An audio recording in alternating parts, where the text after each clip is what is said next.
bitrate. It looks okay. Looked a little unstable for a second there, but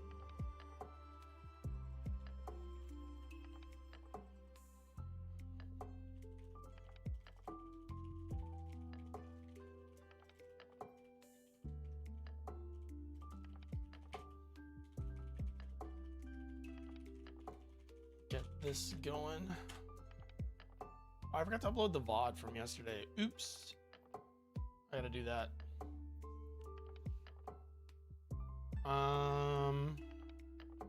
There we go. Go to Twitch. I don't know why I have it on this screen. I should flip these around. OBS should be here. This should be over here. There we go.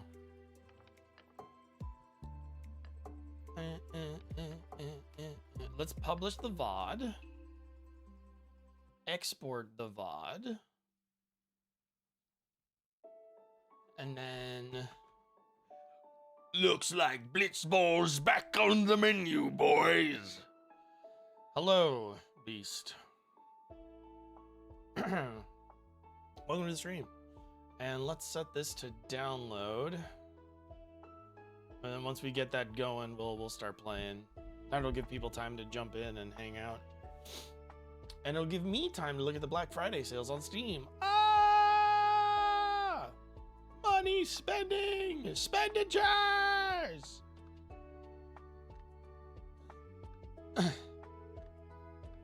It's not the holiday sale, it's the Black Friday sale. Because they are desperate. Let's see, I got a game called Pistol Whip, never seen it, it's VR, not playing it. Oh, these are soundtrack games. Don't want those, actually.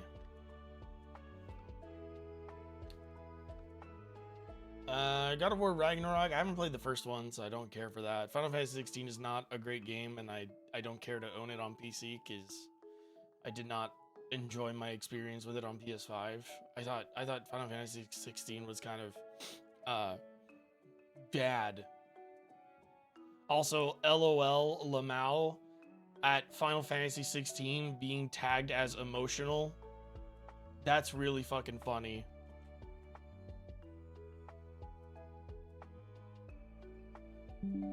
Hold on, I'm gonna post this to upset people.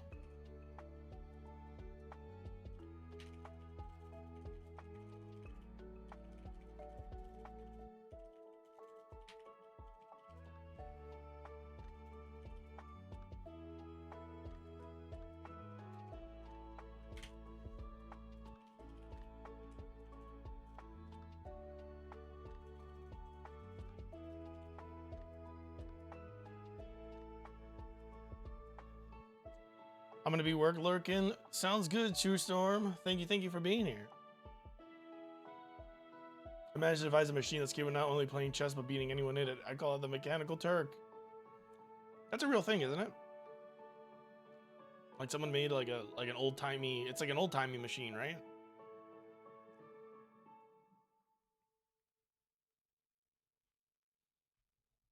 It was a famous scam. Yeah, because it's like, isn't it just being controlled by the guy? Yeah. Yeah, that's a great metaphor for LLMs being used for, you know, things that it shouldn't be used for.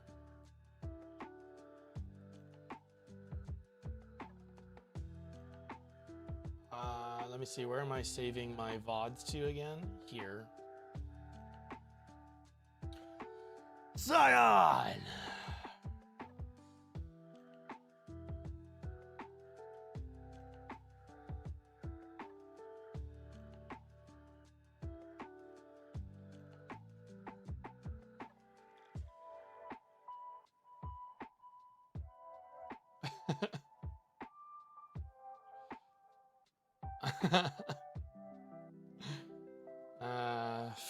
Foxcade responded to my post with an ambiguous gif that I don't know if it's making fun of me or agreeing with me.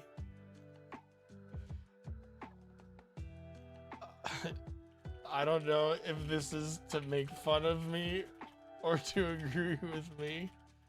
But either way, it's very funny.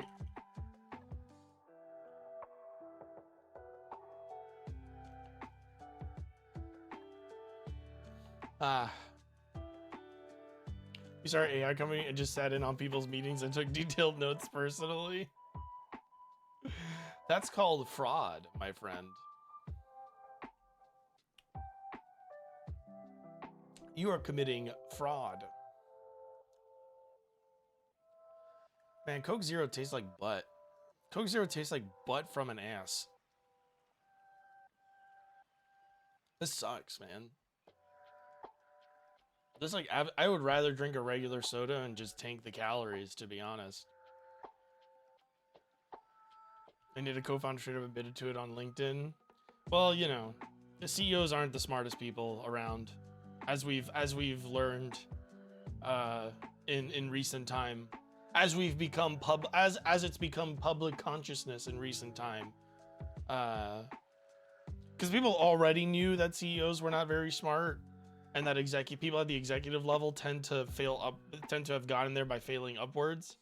Because it's like, you don't promote the people that do a good job where they're at to do a different job at an elevated level. You take people who aren't that good at what they do and put them at an elevated level, because the idea is that they're not good at the work that you're putting them to, but they have some skills that you can make use of. And retraining someone or hiring out externally is like more expensive, because you would have to like catch that person up to like the way things work. And that's how you get executives that don't know what the hell to do, because that's how people get promoted. If you do a good job at a company, chances are, if you do like a really good job at a company, chances are they will never promote you, because you are too valuable in the position that you're in. But they will never pay you more for that position, because if they were to pay you more, then they would have to pay executives more, even though they already pay executives more all the time. It's the great, but again, the people making those rules and deciding those things also failed upwards. So it's like, you know.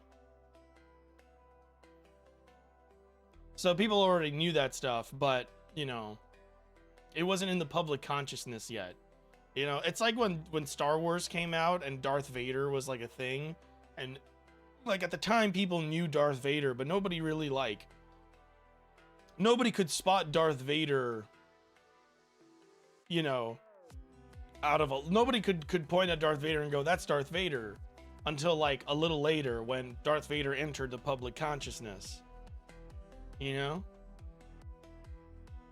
Now CEO stupidity has entered the public consciousness thanks to CEOs attempting to pander to the public.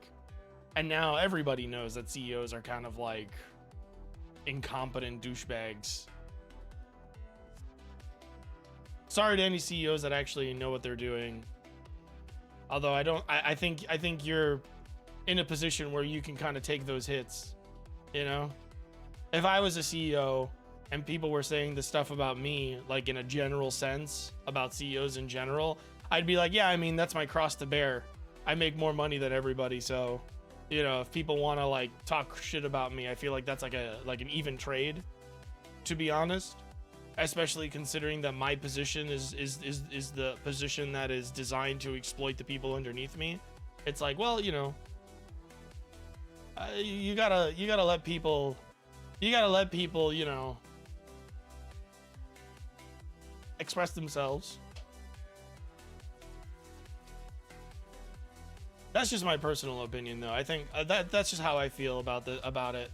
I feel like if I had that kind of money, number one, I'd listen to what they have to say, but two, I would find it difficult to be upset, because I would be at a level of success that, like, you know, those kind of comments wouldn't bother me. I think that's the difference. Honestly, to extrapolate something more like meaningful out of that, I think that's the difference between people who are already successful and like have careers and have job security have better job security than most, when they're like, oh yeah, you know, don't let your critics like bring you down, you know, don't respond to people or whatever. And it's like, well, yeah, like you're so big and you have so much other things to worry about at the level of success that you're at, that, yeah, you literally don't have time to worry about those things. And like, it's a lot easier for you to just ignore that stuff when you're sitting on like comfort, right? But like, if someone who is not living comfortably has to deal with those things, you can't seriously expect them to deal with it in the way that you would, right? Like, that's absurd. But anyway, I wish I could show you my Steam sales listings so that we could go through them together, but unfortunately I have adult games enabled, and that would be a TOS violation.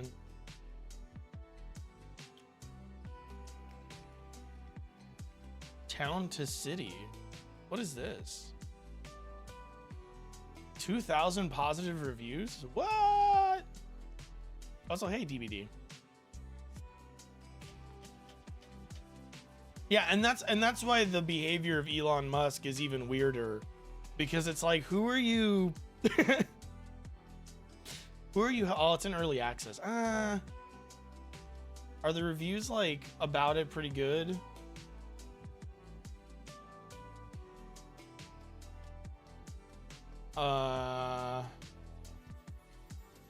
Like, is there a lot of like at 2,000 reviews? I would assume that there's like, in early access, I would assume that there's like quite a sizable amount of game to play here. What's your AI disclosure? Sorry, that's just the world we live in. No AI disclosure, so made entirely. What is this? Is this like a game, or is this more of like one of those cozy builder games that unfortunately I'm not like big on? Yeah. There are some systems, it looks like.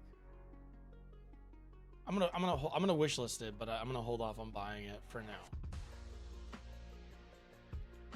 We'll play now in a second. I just I'm in the mood to spend I'm in the mood to spend money.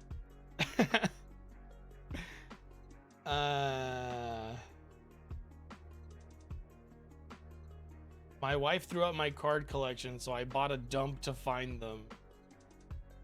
Damn, that's sad. But that sounds like a fun game to play, though. 24 reviews, mixed.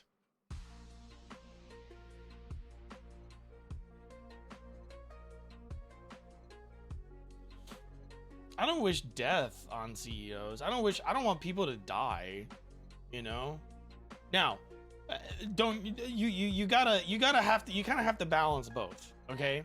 You can't wish for people's deaths in the sense of like you can't hope for their death. Like, you can't like advocate for their death, if that makes sense, right?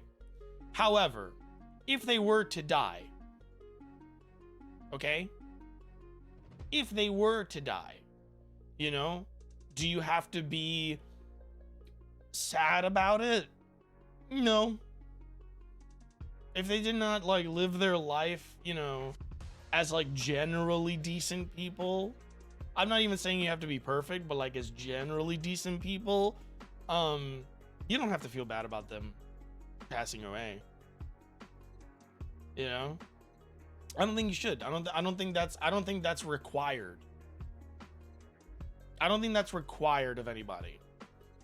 I think they have loved ones that will mourn them. And that's it. That's, you know, that's enough. Strangers do not need to mourn the death of strangers in that sense, especially if those people did not like live their life in a way that would befit that sort of like grief or honor. If you do not live an honorable life, I don't think you should expect people to mourn you when you're gone, aside from the people who in your immediate vicinity care about you.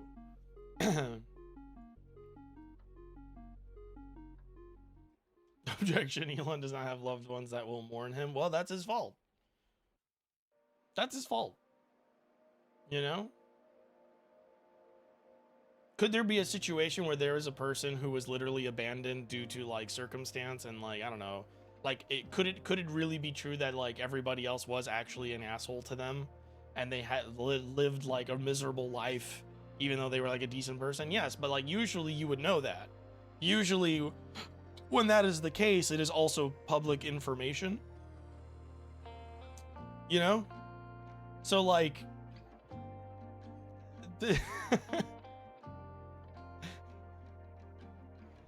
I just, you know, it's just good sense. All I'm saying is, if you want to be mourned by strangers, then do your best to live a good life, be a decent person. You know, do your best to be a decent person. And honestly, for anybody else wondering, when people die, you know, you're gonna live your life. You're gonna live your life, and you're gonna make some people upset. You're not gonna get along with everybody. There are gonna be some people in your life who may not want you dead, who may not even be glad that you died, or have no sympathy when you die, but they will have trouble, you know, giving too much of a shit. Nobody lives their life, you know, always making friends, never making enemies, never hurting somebody, never embarrassing somebody, never, you know, meeting someone that just doesn't like you from day one. It happens. You're not allowed to talk sensible. Charlie plays behind you, gives an unfair advantage. That's why I kept going. I noticed it in the middle of it, and I was like, "Oh yeah, let's go." I 100% capitalized on the whimsy music. But yeah, you know, I would never wish death on anybody, but I also will not mourn people who would not have, not that they would not have mourned me, but I will not mourn people who wish death on others, for example, you know, and use their platform to wish harm or death on others. I don't think those people are deserving of sympathy. Do I need those people to die? No. Am I going to feel remorse when they die? No. That's not necessary, in my opinion.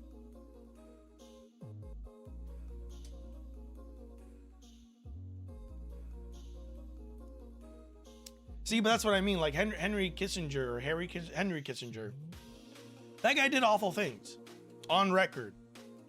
That guy did awful things. Like very well-known awful things. Right? Didn't he like stage a couple coups or something? Like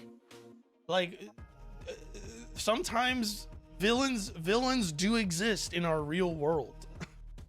Evil people, mean people, people who do not give a shit about others and want to harm other people for some like misguided, or not even misguided, just like intentionally evil reason. Some people do hate, and they hate openly and aggressively, you know. And if people want to celebrate that guy's death, by all means.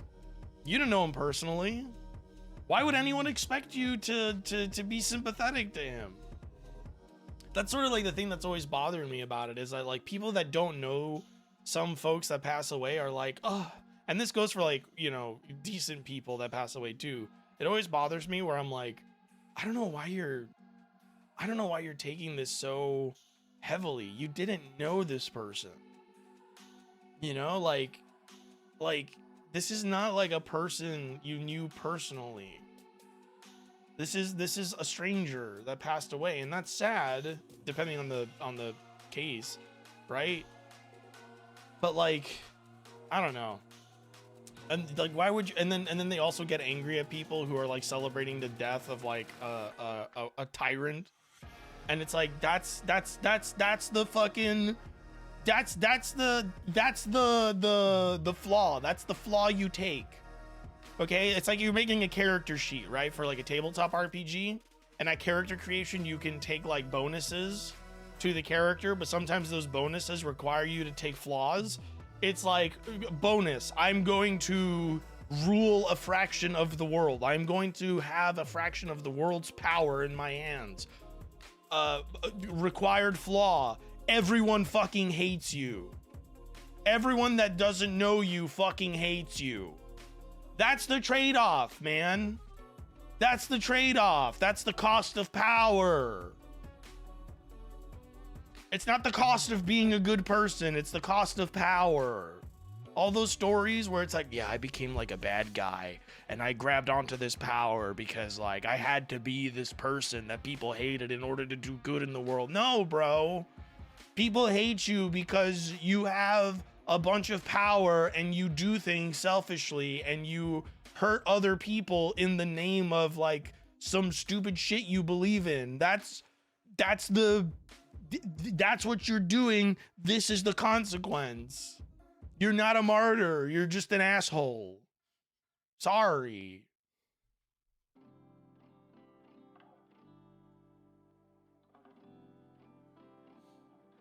My genuine belief is that if you want to get into politics, you have to understand that part of being a politician is that people should fucking yell at you every day. That's what the job is. You get yelled at all the time to fix stuff. And if you don't fix the thing that somebody wants you to fix, they're gonna yell at you more. They might yell at you for the rest of your life. But that's you, but in return, you get to go to nice restaurants and they get to treat you incredibly nice, overwhelmingly nice. You get to skip lines. You don't have to make reservations anywhere. You can hang out with celebrities. You get paid to sit on your butt and just argue with people who are also getting paid to sit on their butt and argue with you. Your job is that you go to these places to solve problems and you get all of the benefits of, you know, celebrity endorsements, sponsorships, free shit from companies that want to try to bribe you into doing or saying certain things, a job security, a paycheck, you get to afford to live somewhere nice. You make a ton of money.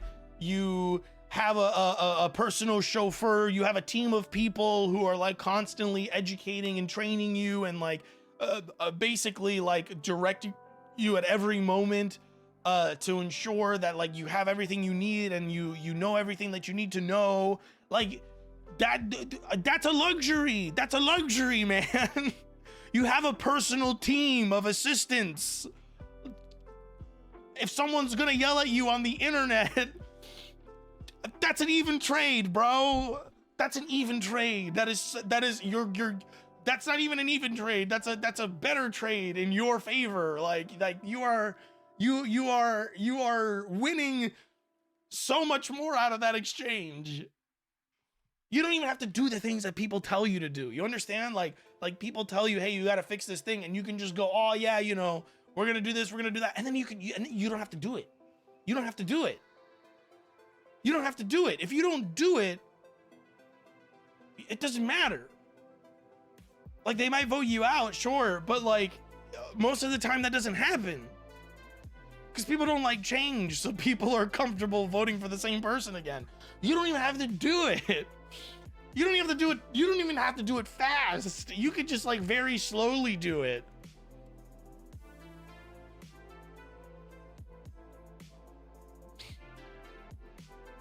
Oh, GC, it's much more complicated than that. No, it's not. It's not. Your job is to just like be charismatic and know how to talk to people. And the best part about that job is that there's literally somebody. There's literally someone telling you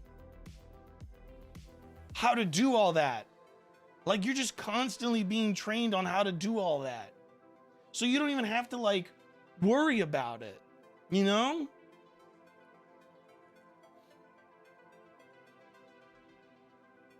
Like it's so much easier than you think it is. But the reason you have that job, the reason we need people like that is because you're well-spoken. Ideally, you're already well-spoken or charismatic, or you're saying stuff people like and people want to see happen. And we put you in that spot so you can make it happen. So you get all this shit, and then you just have to like, you know, fucking deliver. to some extent.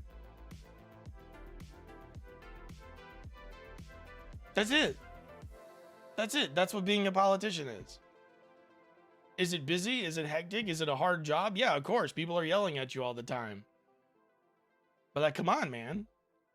And then when you die, people might celebrate your death. That is just the thing.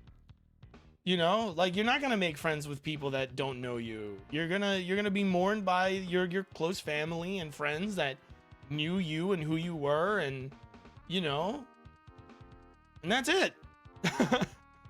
That's it. That, like, what more do you need? The people who care about you are gonna mourn you. What more do you need?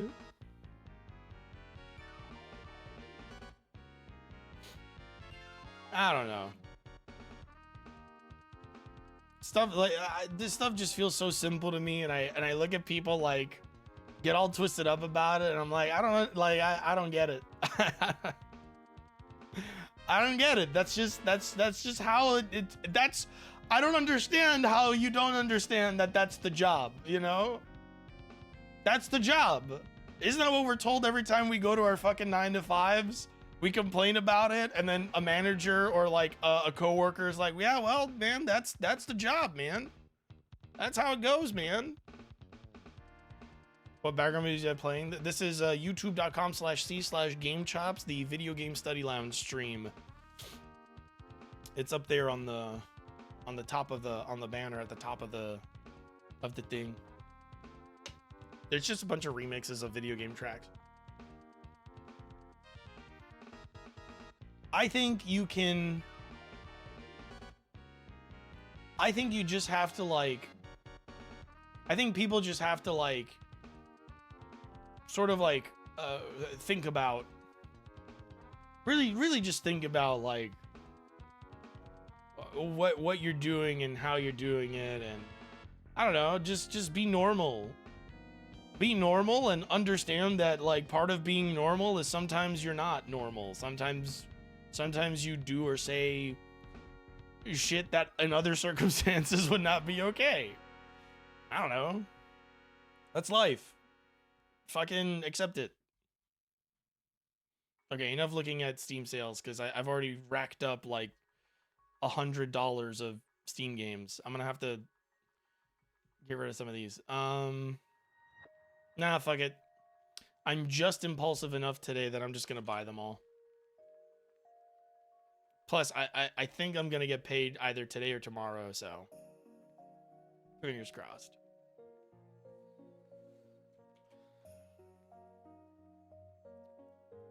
Let me scare Cullen by posting in our Steam family chat that I've purchased more games, because I like making him sweat.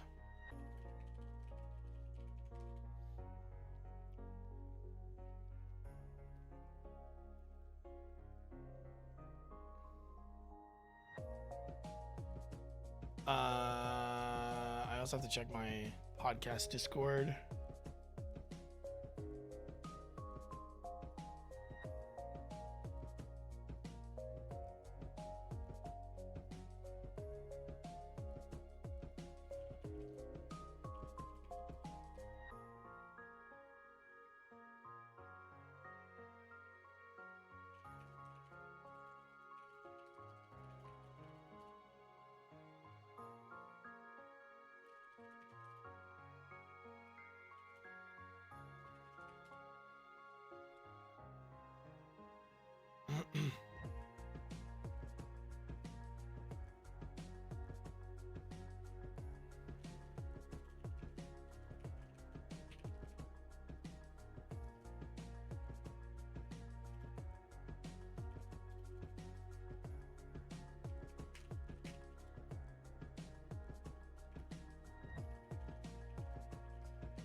I wish I had more to add to the conversation. You seem to do a pretty good job of summing things up. Seem to be doing. Yeah, I mean, you know.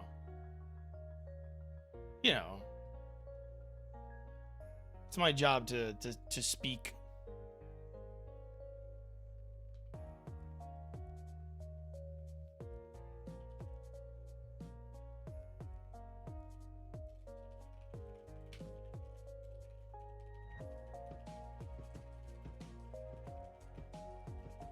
I'm loading up the game now. Let's close this. We're done talking. We're done talking.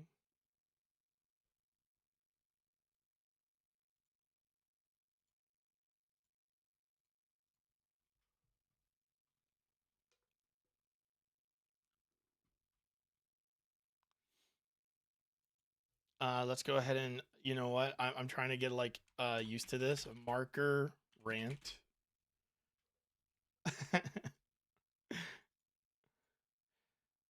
Oh, and the thing's done downloading, which is what we were waiting on.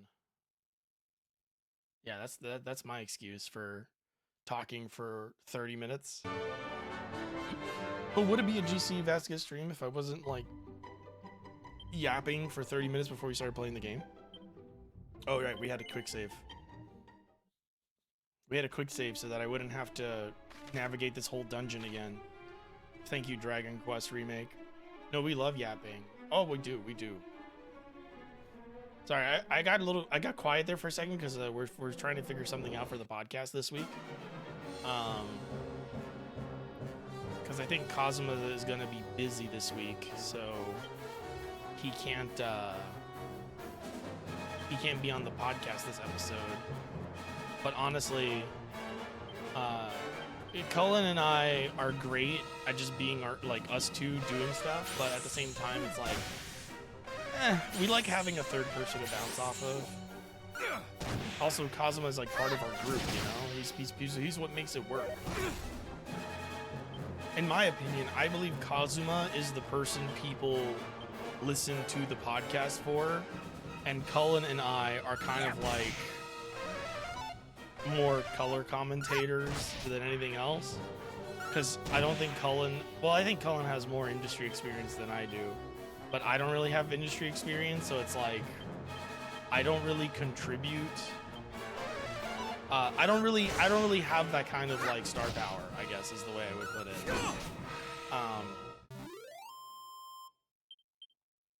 And Kazuma is like actually like legitimately the best spoken out of all of us, so.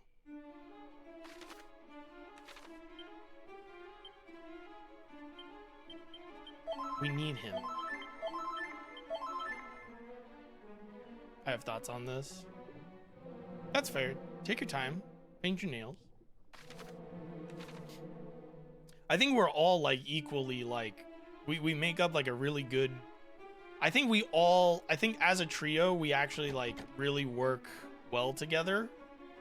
But I think like Kazuma is sort of the gateway to that dynamic. Like I think people tune in because Kazuma is on the podcast and he's our host. You know, he's our guy.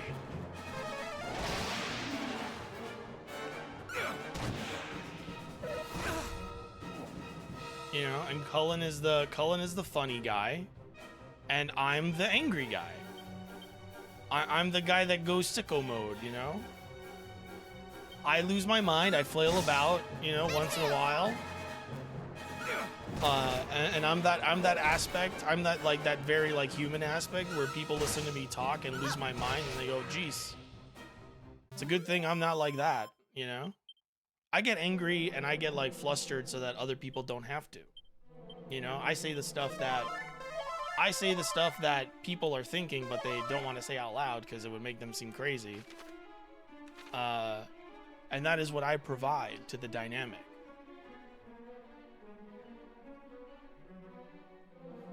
Like if you were to like make us into caricatures, we would be like a villainous trio. Like three villainous lieutenants for a big bad boss.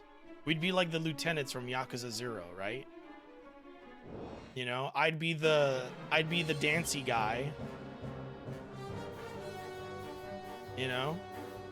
I would be Kuze. Kazuma would be, what's his name, Shibusawa? Kazuma would be the final boss guy. and Cullen would be the dancey guy. Ricky Takeuchi. He would be Ricky Takeuchi. You know? That's how it goes. Yeah, he'd be Awano. Yeah. And Jake is Dojima. Jake is our boss. And if we don't do well, Jake drags us into the back of a dimly lit office and beats the shit out of us. You know?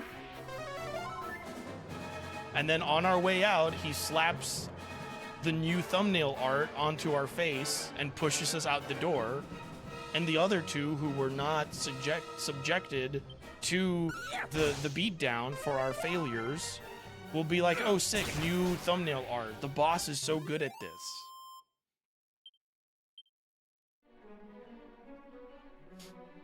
You know? That's how it works. That's legit. That's literally how the dynamic works. Like, Jake has beaten me within an inch of my life before. And I deserved it. I deserved it, you know? I said some out-of-pocket shit about something, I don't remember. And then he flew in from where he lives to where I live with a pair of brass knuckles. Don't know how he got it through airport security, but like, that's, you know, that guy's got power. That guy's got connections. You know, there's nothing I could do about it. And then he fucking whacked me. I hope he returns at some point. He's so funny. I do too, actually. I like Jake. I miss Jake. I haven't spoken to Jake in a good amount of time. I would like to speak to Jake again. I should run. This is a fleet. Everyone's about to die.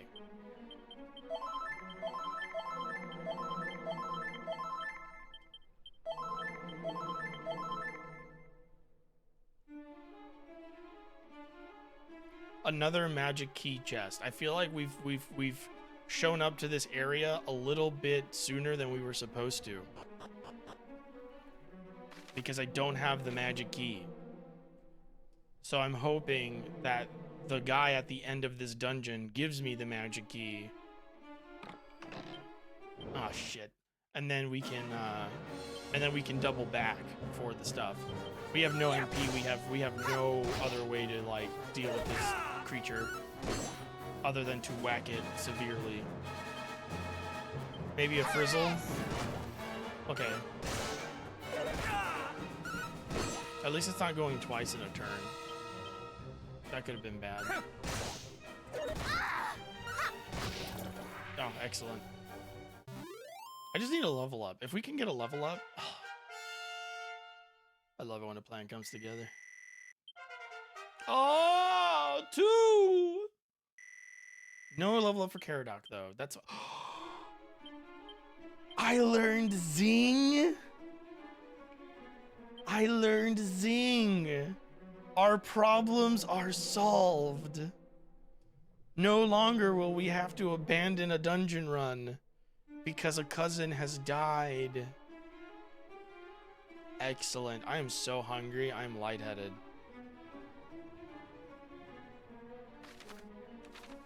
I am like... I need to eat. Let's see if it passes. Let's see if it passes. It might just be because I had a double espresso on an empty stomach. And now it's like kind of wearing off.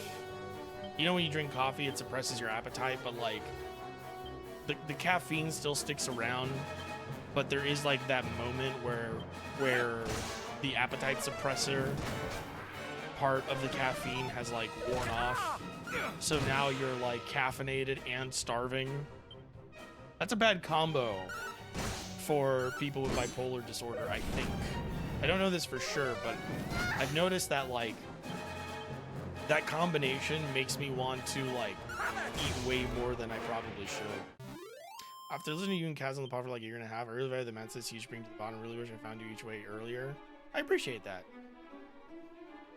I think the reality is that there's like so many great you know, I am still in like a few like different like YouTuber circles that I enjoy being in. If you're watching, the reason I'm, you know, I lurk a lot, but like I do appreciate being in your communities and being a part of your social circles or whatever. Despite my criticisms of YouTubers, I'm not talking about you specifically or even like anybody in the group. By the way, I'm talking about like people like Mr. Beast and shit. Anyway, fucking, I'm in a couple of like YouTuber stuff, and it's like it's crazy how many people are out there who just have really good ways of discussing things and are really smart and really talented, and like how much of them just never get their day in the sun. And it's wild to think that like that would have never happened for me had it not been for other creators spotlighting me in stuff and like asking me to like, you know, be a part of that stuff, of which I am eternally grateful, even if like I don't think I talk to any of them anymore, you know, but I'm still grateful, you know, like I'm not gonna act like that's not like something that I'm not gonna act like I've forgotten why I'm where I am today, even if it's like even as small of a creator that I am, relatively speaking. Like I'm never gonna like act like that wasn't the case, you know. But you know, it's crazy. It's crazy. It's like you just gotta like, as a smaller content creator, you just gotta put your stuff out there and try to make friends with people that you think are cool. Don't try to network. If you're like a content creator, don't try to network. I don't think people do that anymore, thankfully. But like when I was starting out, we had like this whole like networking thing where it was like, oh yeah, you know, here's my business card. We should like talk shop and like maybe do a video together. And it always felt so like weird. Oh, don't worry, your messages aren't like poorly worded. Someone coming from an ADHD person using Adderall, I completely understand the caffeinated hunger pain. Yeah. But yeah, like don't network. Like, make friends. Cause making friends is always gonna be way better. It's always gonna be much more. I don't want to say beneficial. What's the word for like healthy thing that feels refreshing?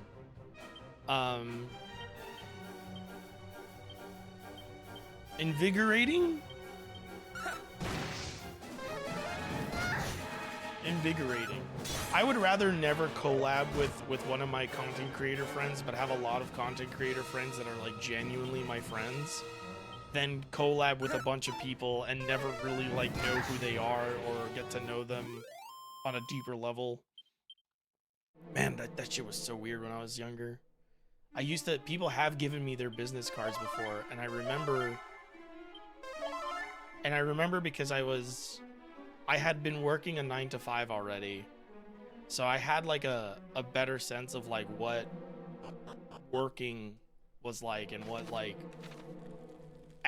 how actual business was conducted.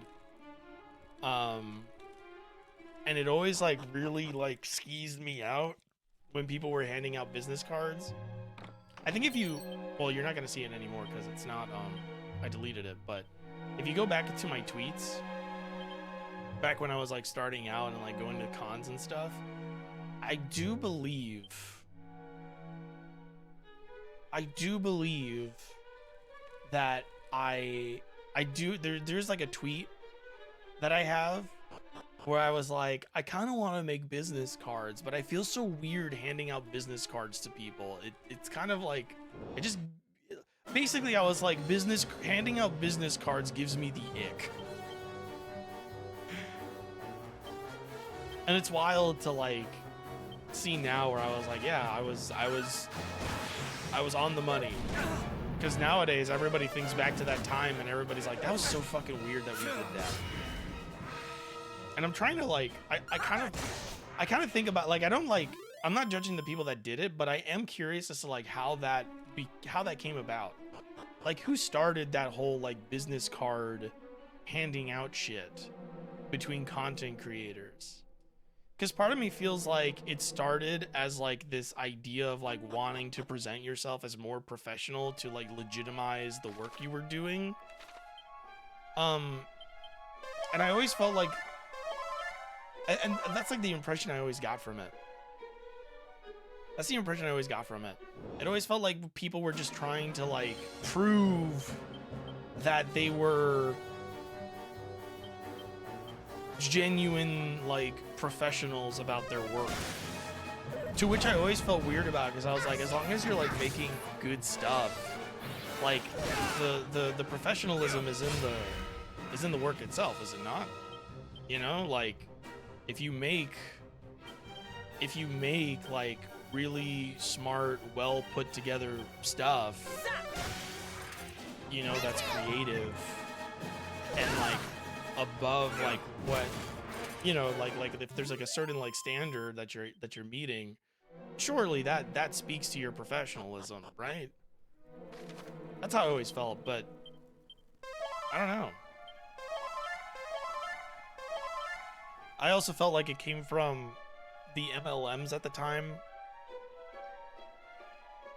like Screenwave and stuff like that, where there were a lot of companies back in the day that would prey on smaller content creators, and they basically turned like networking into a pyramid scheme, because content creators could bring other content creators into the fold for perks and better exchange rates, or better splits on their like ad revenue with the MLMs. But then like even that was weird to me. Oh my god, because people would straight up like be like, oh yeah, you should join Screenwave, you should like sign up and like be a content creator that's affiliated with like a thing. And I was always like, why? I was like, it just sounds like they're scamming you out of your money.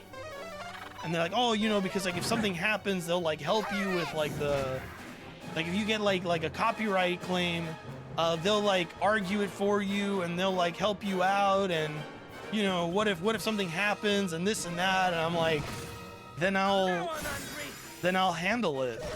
Like I'll look up a YouTube video on how to do it, because that's probably what the managers are doing.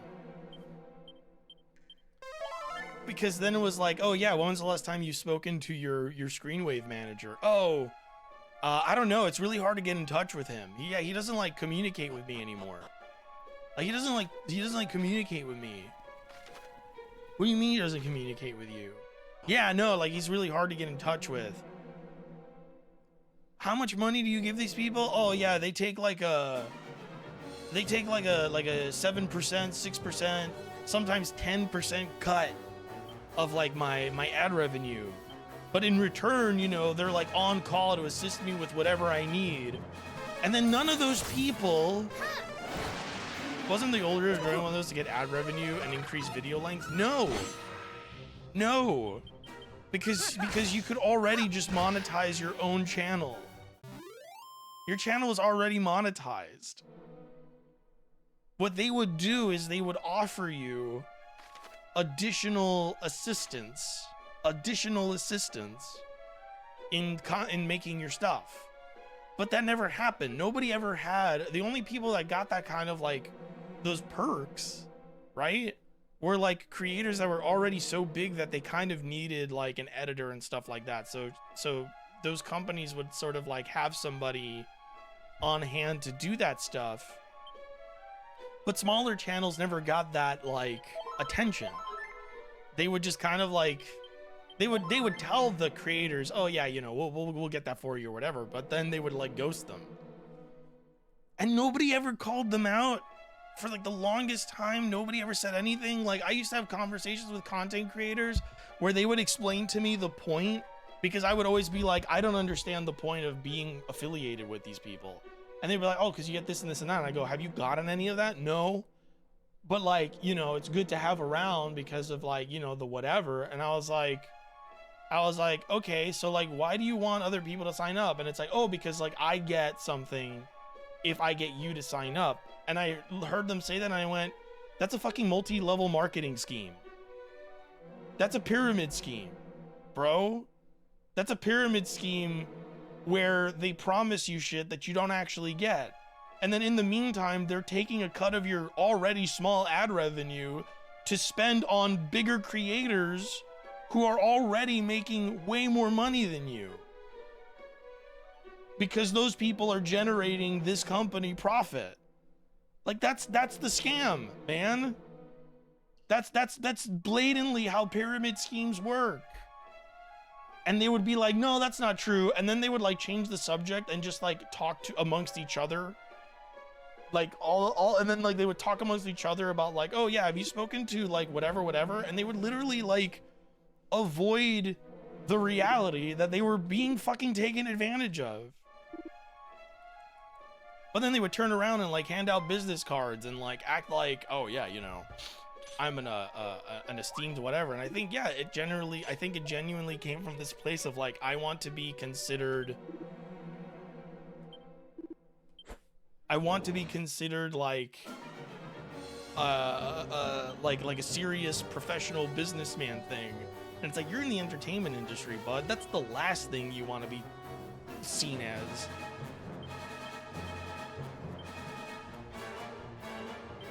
I can't believe we did that shit. I can't believe how common that was back in the day. Absolutely insane. And nowadays it's like, oh, yeah, let's talk shit about Screenwave or whatever. But I'm like, you bought into the nonsense. I wonder if some of them are still affiliated. And you know, and of course, of course, it was hard to leave because if you were part of Screenwave, you'd get to go to the Screenwave party at the beginning of the year every MagFest. So, you know, at the very least, they gave all the content creators a pizza party to make up for the fact that they weren't doing anything else for them. Man, yeah, that's what it was, wasn't it? It was the fucking pizza party. It's the fucking corporate pizza party. It just had karaoke instead of like nothing. It had karaoke and booze. And that just kept people happy, I guess. Man, the stories I have about YouTubers.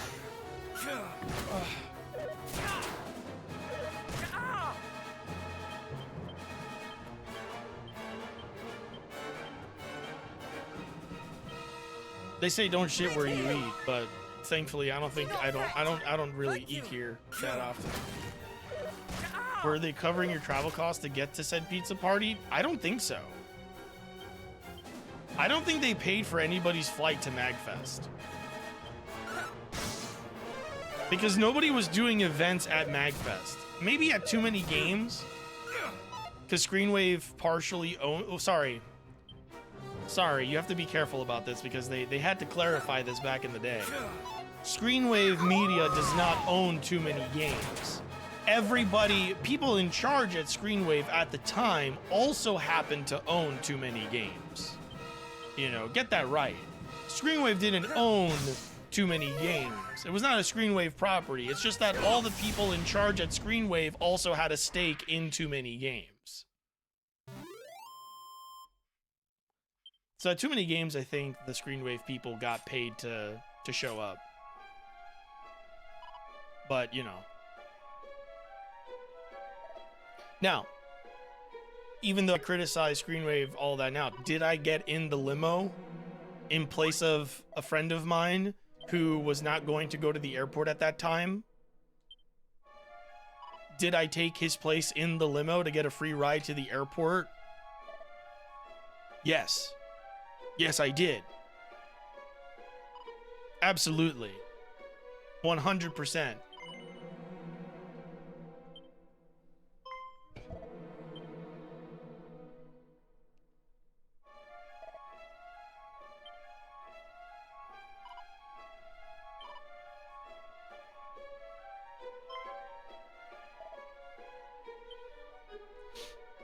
You know, I might be a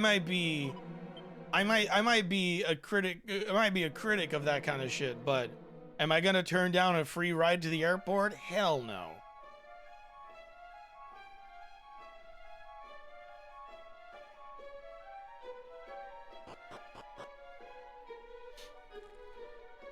Plus, in my head, I was like, hey, I'm not part of your stupid I'm not affiliated with your scammy pyramid scheme company, but I am gonna get in your limo.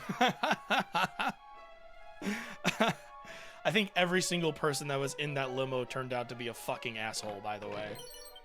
I think every single person in that limo turned out to be, like, kind of a shithead.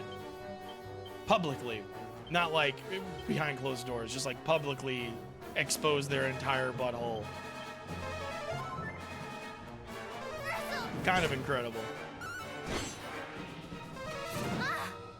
A wonderful discussion about Super Smash Brothers, though. I mean, it was a riveting conversation about Smash Brothers being considered a fighting game.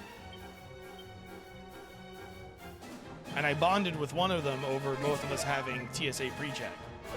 That was pretty cool. Because we both got into the TSA pre-check line, and he was like, "Oh, it's so good. Like, I get like you just beat all the security. I don't know why more people don't do this." TSA pre-check at the time was not really known. It was not really, like, as popularly used as it is nowadays, probably. Although I guess nowadays more people are even more so not wanting to use it because it would mean being in a database, and security privacy is important. And at the time, I didn't really understand what exactly TSA pre-check was taking, but, like, my fingerprints are in a database somewhere.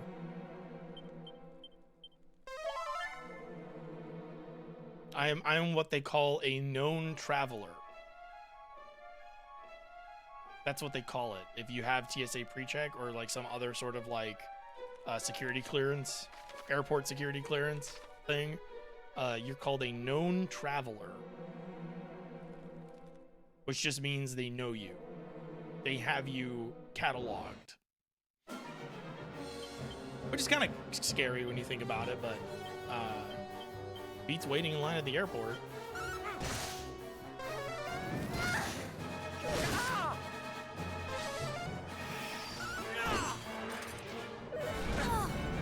But yeah. It's just, like, I was among these people. So when I say this, I'm including myself. Like, I like to think I had a little bit more awareness than other folks in the YouTube space during that era. Because I think, like,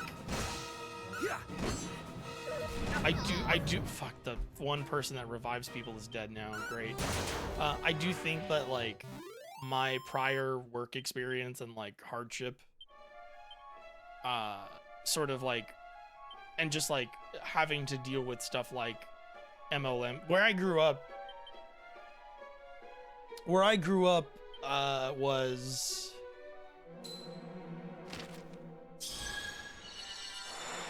I grew up in Miami. Miami is full of con artists. It's just when you live in a tourist town, con artistry is ever present. Someone is always trying to scam you one way or another, and you learn it the hard way, right? People will scam you, or people will promise you a job, and then you go there. That's an ultimate key chest. And then you'll go there, and it's like, oh, this is a scam. Or sometimes people fall for it. I had friends that fell for MLM scams all the time. All the time.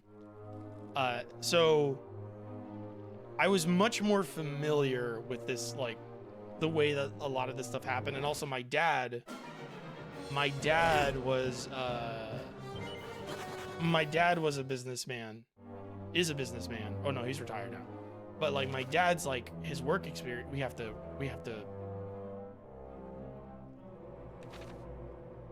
come back. We have to come back. God damn it.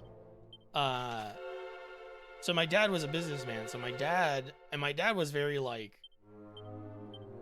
when I was growing up, my dad was very, he taught me a lot. Like, my dad literally just, like, gave me a business education, for the most part, when I was growing up. And so by the time I was, like, I think I was, like, 21, 22, 23, I'd already worked, like, a full-time job. I worked like a full-time job. I worked a terrible full-time job at that. My first job was like terrible.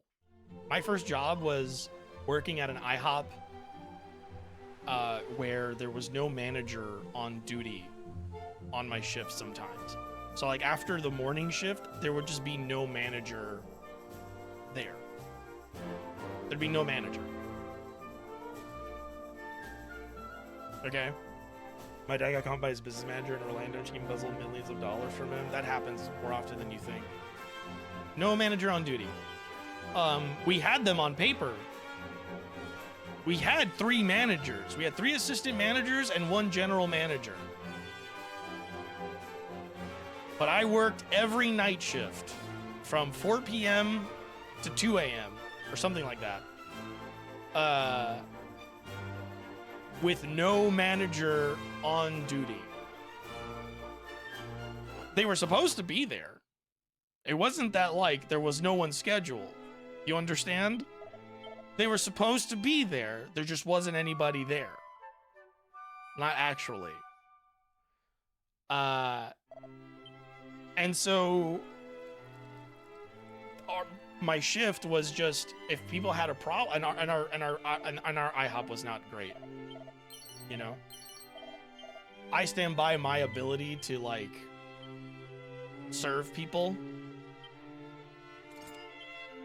I stand by my ability to serve. You know what? Do we have a rabbit tail? I gotta find out if this is gonna change her like appearance.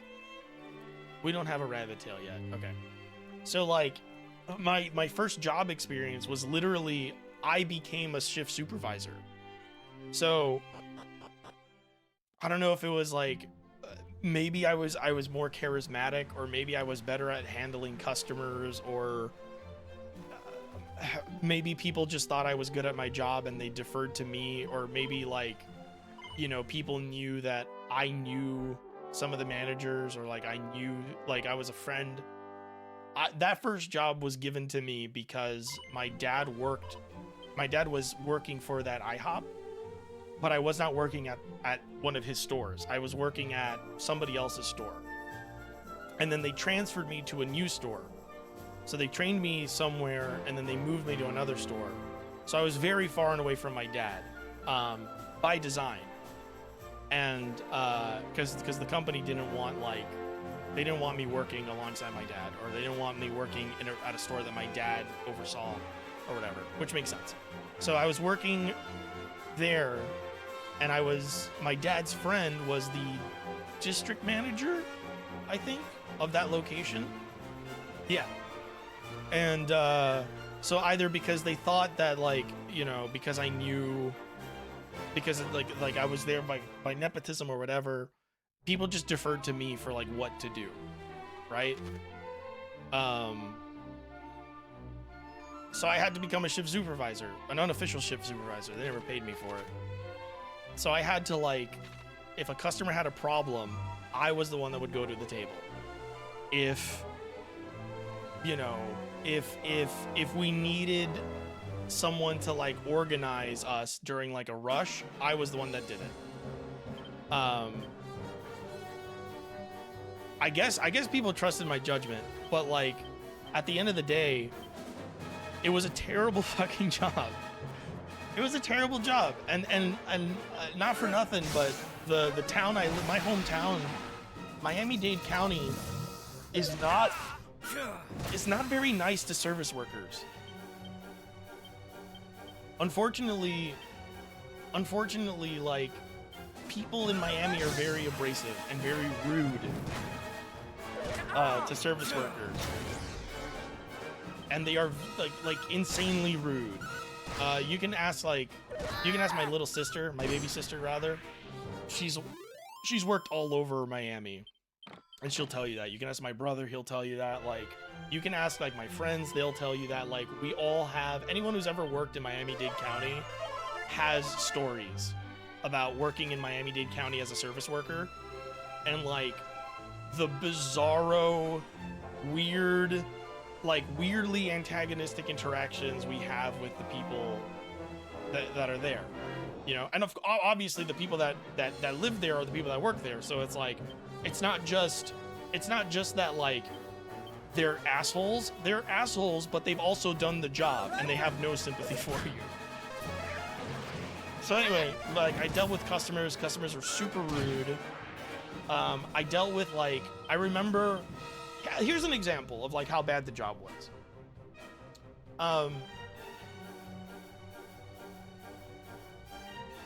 I would come in on Saturdays. Sometimes I'd work Saturday mornings, but most of the time I would work Saturday afternoons, and I would be the shift change. Here's the thing about shift changes, is that usually you have a staggered sort of like, you have people coming in staggered, right? So you have people coming in, like for instance, I would show up at 2 o'clock, and then you would have someone else come in at 3, and somebody else come in at 4, and by 5 o'clock, everybody who was working the night shift would be there, right? And then in exchange, you would slowly let out, you would slowly like release the other folks from their duties. So like, you know, person that came in at 6 a.m., they're gone at 12 or 2 p.m. when the 2 p.m. guy shows up, right? Person that showed up at 7, they're gone when 3 p.m. shows up. Person that came to work at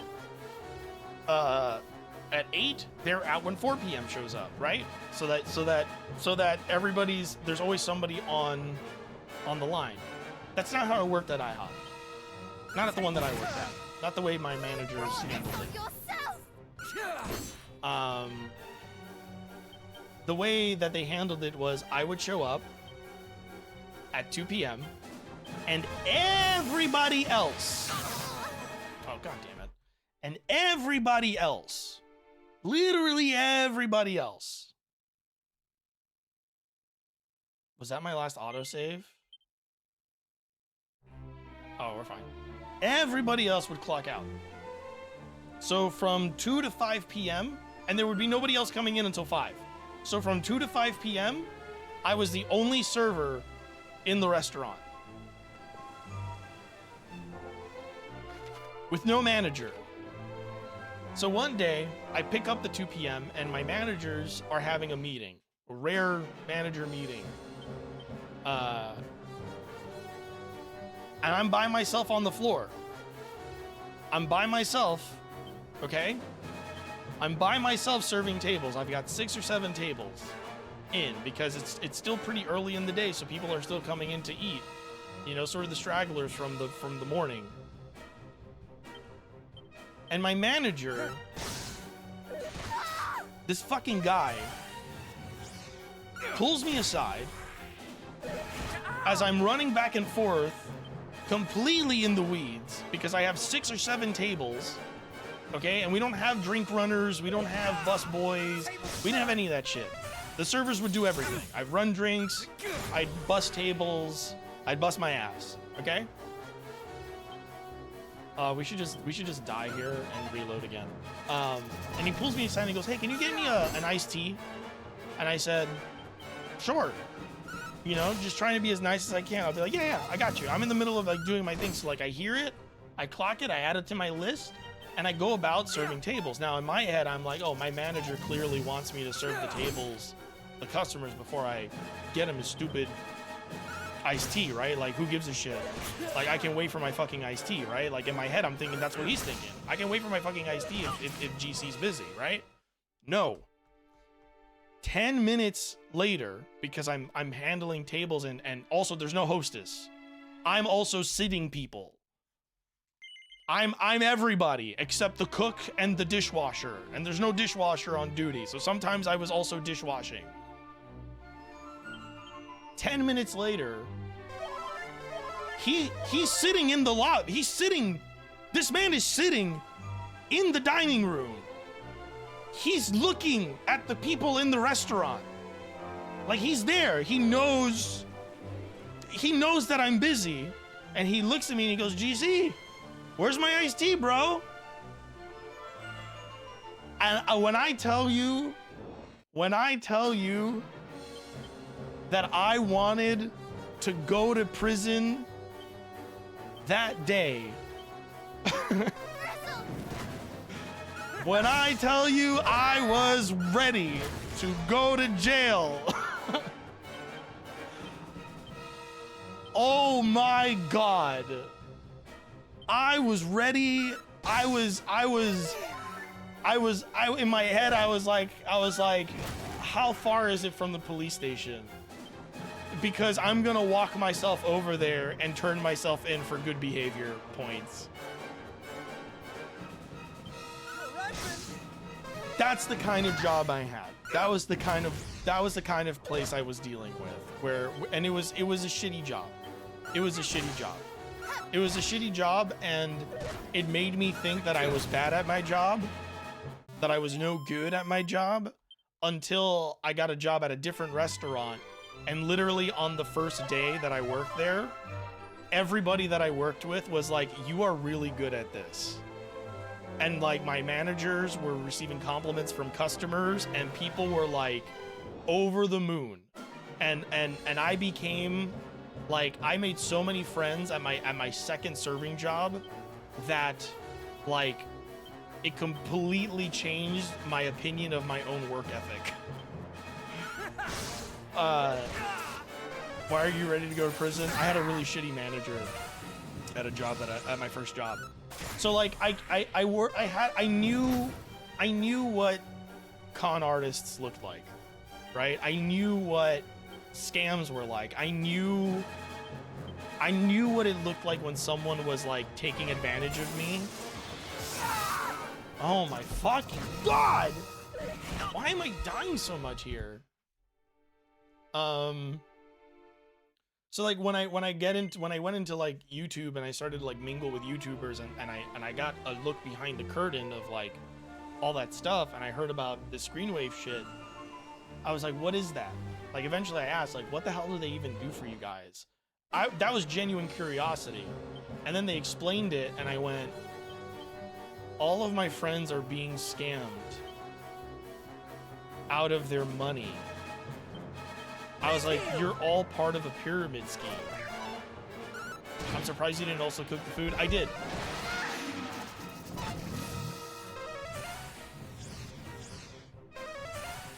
Also, washing the dishes at a restaurant is not actually the germy thing that you might think it is, by the way.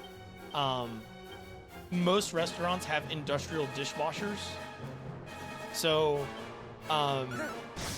you rack all the dishes, and then you put it in a big thing, and then you just close it, and it washes the dishes clean. It has like a cleaning solution already built in, so that when you close the lever, like you pull a lever to close the containment area, and then it literally just starts a dishwash that is, it takes about, I don't know, it takes about 3 minutes to wash the dishes.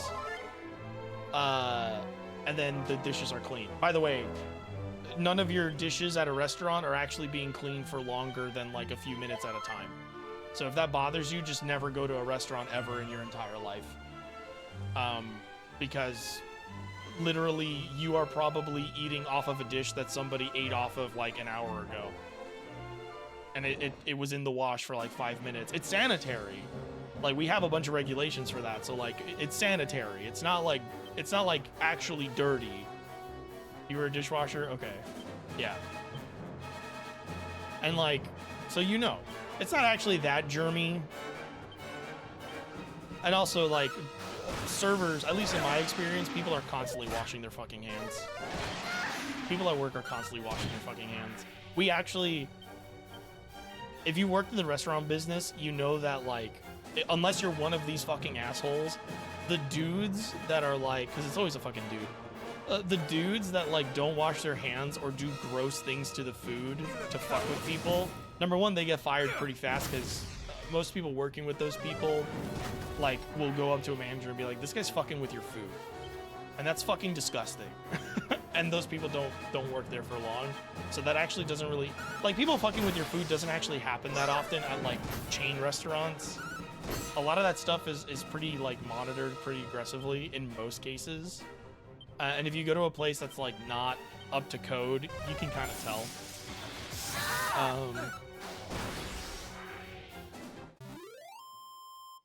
But yeah. But I also did cook food. I also did cook the food. There were times where, in addition to not having a manager on duty, we would only have one cook on duty at night. On Friday nights, we would have one cook on Friday night. Now, granted, we were an IHOP, but anyone who thinks an IHOP doesn't get busy on Friday night is an idiot. And sometimes Flaco, we used to call him. He had a nickname. We call him Flaco. Skinny in Spanish. Flaco. Because he was Flaco. Sometimes he would get swamped and he would need help. And like he would get really upset when he was busy, and then he would kind of like, unfortunately, he would kind of like do what people do when they're stressed out or busy, is they would slow down because like they're stressed and they can't like perform at the level that you want them to. So one day I looked at him and I went, Flaco, look, the next time you get swamped in the kitchen and you need help, just tell me. Just tell me. And he was like, yeah, but we're not supposed to do that. And I looked at him and I went, man, like, we're also supposed to have a manager on floor, and I'm not supposed to be handling like customer complaints. And I'm also not supposed to know the manager code, and I'm also not supposed to like comp certain things off people's checks to make them happy. But here I am doing all that shit because there's no one on duty. Like, there's no manager here. We have been left to fend for ourselves. There's a ton of shit that I'm not supposed to be doing that I'm doing. So just tell me when you need help. I'll come back here and I'll work the fryers for you and flip shit. So that's what I ended up doing. But yeah, like, I think that experience like kind of like helped me sort of like learn how to pick up on shitty like situations and people, and when people were trying to take advantage of people. And unfortunately, like, oh my fucking god. And unfortunately, like, that was the YouTube business for a long time.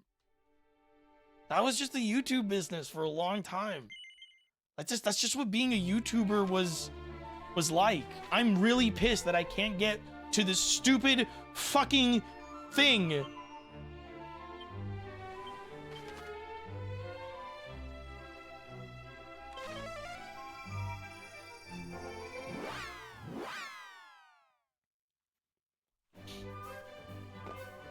And like, I know this is gonna sound like I'm just like pranking on YouTubers, but it is a true fact. A lot of those YouTubers, a lot of the up and comers from back in the day, from back around the time I started and a little before that,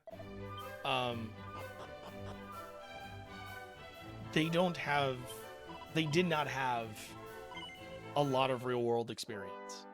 A lot of these people started doing YouTube stuff in high school or just out of high school or like just right into them doing college. And like that became their job because it became very profitable for them. And you know, and like with all due, like, you know, and obviously, like, yeah, if you're gonna, you know, if it's making you money, yeah, of course stick to it. You know, that's a sweet ass job. It is work to a certain extent, but you know, it's a sweet job. It's a sweet gig. It's a good gig. But like a lot of them didn't have like this like awareness of how things functioned.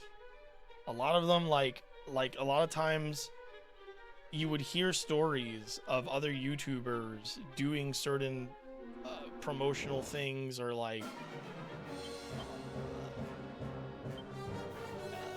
it was kind of like a shit show. So like you would see like I would hear, oh yeah, we're gonna go to like so and so's panel at this convention so that we can so that we can support them. And I was like, oh, what's the panel about? And it was like, oh, they don't know yet. And they would literally come up with like, so like you see like the weird dichotomy here of like people who want to be taken seriously as professionals, but then like you were given a panel at a convention and you literally don't know what you're going to do with it until like the night before, or sometimes even like a couple hours before it starts. And it's like, you know, like you see like the weird, like the two sides of it. And it's like a lot of that as a result of like, a lot of these people were never entrusted with like responsibility at like a job, or like they didn't have a lot of like things to worry about. So like for a long time, this is just based on what I've seen. Maybe it was different in different like communities, but like you would just see people like people just did whatever the fuck they wanted. Like a lot of people just did whatever the fuck they wanted. They didn't understand the power and like the like how lucky they were. You know, like they just didn't like it. It never seemed like they understood the position they were in and like the reality of everybody else's lives. It really felt like they were out of touch in a way that rich people would be out of touch, but they weren't rich. They were just so incubated as a result of their early success at a young age on YouTube that whenever somebody who knew better showed up and tried to take advantage of them, right? Like if a guy in a suit showed up and like talked all fancy words and like promised them a bunch of stuff, they kind of like fell enamored with it, and like they tried to sort of make themselves seem more knowledgeable and more, you know, whatever than they were. It was wild. It was wild. It was wild. It was weird. It was wild. For me, it was like really strange. And I'll you know, not every YouTuber that I knew was like that. It's not like it was all bad all the way down, but or you know, it wasn't that situation all the way down, but it was common enough to have colored my experience with YouTubers from back in the day. It was common enough to color my experience of that.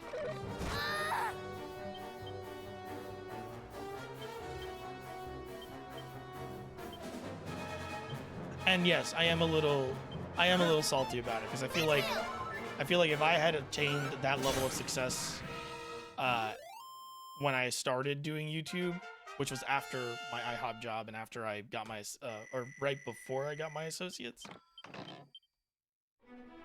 Yeah, like around the time I was getting my associates, or close to getting my associates, I was doing the YouTube stuff. Like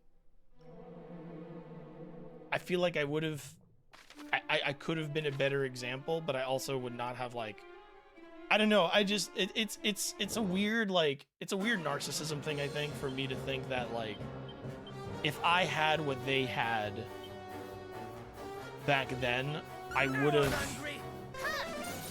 have been better about how I used it. So there is like a frustration there, you know? You gotta be honest with yourself, right? Like there is a frustration there that I have of like, man, like I would have like used this fortune differently. I would have conducted myself better. I would have taken it a lot more seriously than just pretending to take it seriously, which I think unfortunately is how a lot of those YouTubers saw it. Where they would say they were taking it seriously, but like literally everything they were doing, it's like they would say that they were professional and doing things professionally, and then like they would not hide the fact that they were not doing that very badly. Like they would just be it was frustrating. It was frustrating. It was frustrating to see both sides of that, of like the public facing persona and then the person behind closed doors. And it's like, it's always going to be a different they're always going to be different, but like, you know, when you get behind closed doors, you expect the person who claims to be a professional and claims to know what they're doing to actually be a professional and know what they're doing, but they don't. You know, like it was a facade. It was a facade. And I always felt like that was weird. Because it's like, it was never, like, in my head, I'm like, it would have been better if you just admitted that you don't know what you're doing. It would have been better to just be like, yeah, you know, like I'm doing all this at the seat of my pants. Like, there isn't a lot of resources out there for YouTubers on how to, like, do stuff. So a lot of the examples we take are from this other thing. And, like, honestly, I don't think it works out. Like, nobody was doing that. Nobody was having those kinds of conversations. There was no, it was like the Wild Wild West. There was no, like, thinking about what it means to have like a bunch of people watching you and listening to you and taking everything you say as gospel. Whatever. Let's play Dragon Quest. Let's play Dragon Quest before someone catches wind that I'm talking shit about the YouTube community again and then spends 2 hours complaining about it in their private Discord, and then in public being like, "Oh no, this is ridiculous. I don't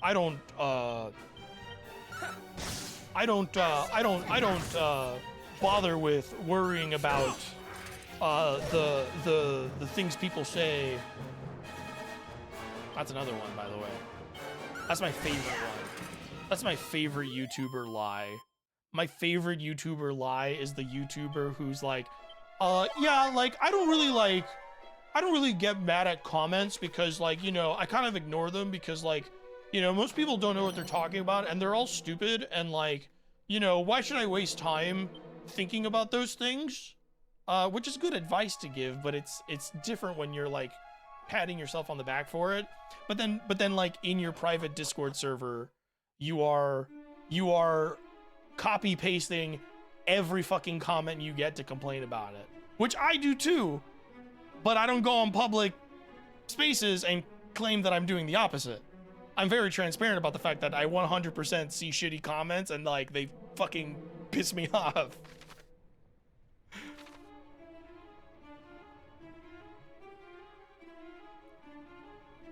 It's my favorite YouTuber lie. My favorite YouTuber lie is the one where they're like, yeah, they don't really bother me. I don't read the comments, but they totally do. They totally do. They all do. We all do it. We all do it. We just complain. Some of us just complain about it in private. Some of us are just a little less honest about it than others.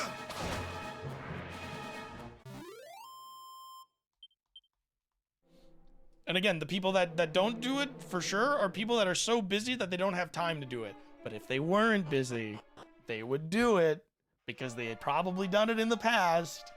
You didn't learn. You didn't change your habits. You didn't become a better person. You are just too busy to have time to look at shitty comments. That's not because you improved yourself. It is literally a circumstance that makes it impossible for you to enact the habit you probably still have, or the circumstances have kind of forced the habit out.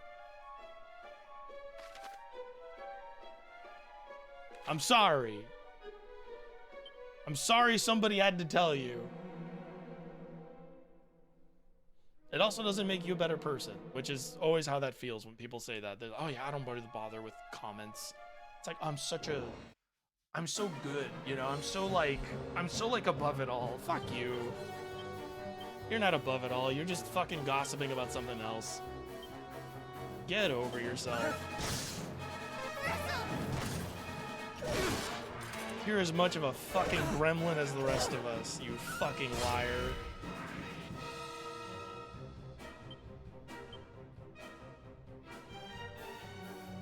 See, I have YouTuber friends that I can actually say that to, and they'll laugh with me, and we'll have a good time about it. But there really are YouTubers out there who you say that to, and they're like, oh.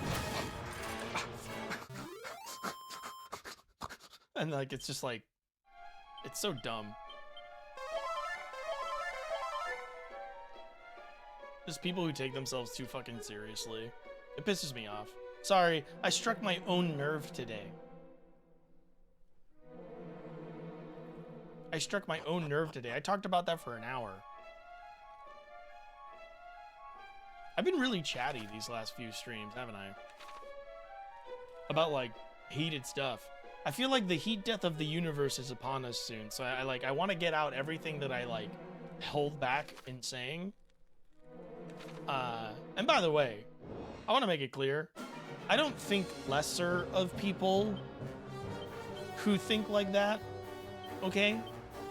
Like, please understand, when I'm saying this and you see the smile on my face, it's because I'm just being frank about it. Like, I don't think lesser of you for being that kind of person, but I am gonna call it out and be like, come on, man, like, you know, don't do that shit.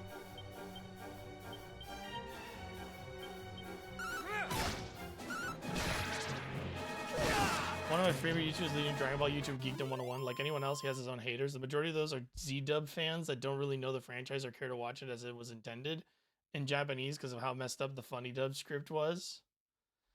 I remember Geekdom 101. It's not even about being better. It's not even about being better. Like, it's not even like that kind of like moral thing. It's just kind of like, just be honest. You know, just be honest with yourself, with others, and just be like, be a little bit more,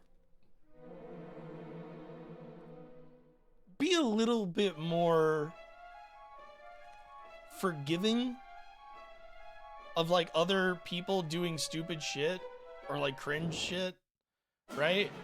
Or like doing things that to you leave a bad taste in your mouth. Like you can have the opinion, but don't like, there's a difference between like, oh yeah, I really hate it when he does that, and like, I can't be around him. Like, he's going to like, one of these days, he's going to like, whatever, and it's like, that's not gonna happen. You know? I respect his content and his other different passions other than Dragon Ball, like Dragon Quest and wrestling, Super Sentai, etc. Yeah. You know, like it's fine if if you want to be judgmental, that's fine. But like, also, there is a way to be judgmental where you yourself are also aware that there are plenty of things people can judge you for, right? Like you can point stuff out and you can like be annoyed by certain things without like taking it to this place where you need to assert that this kind of behavior is absolutely no good. You know, like sometimes it really isn't like worth that kind of thing. So like you can complain about it and be frustrated about it and like get annoyed by it and say that. But you also have to understand that there's people that are going to complain and be annoyed and say shit about you that you don't like, and that's okay. You know, as long as it's quid pro quo. Is that the way the phrase goes? Quid pro quo. You know? Talk all the shit you want. Talk all the shit you want. You know? But be honest. You know, one of the things that I can't fucking stand is when people are like two-faced, where like they complain about one thing and they say shit and they try to like put on airs that they're like this way or that way. And then like the minute the camera turns off, they are all of those things and more. They are all of those things and more.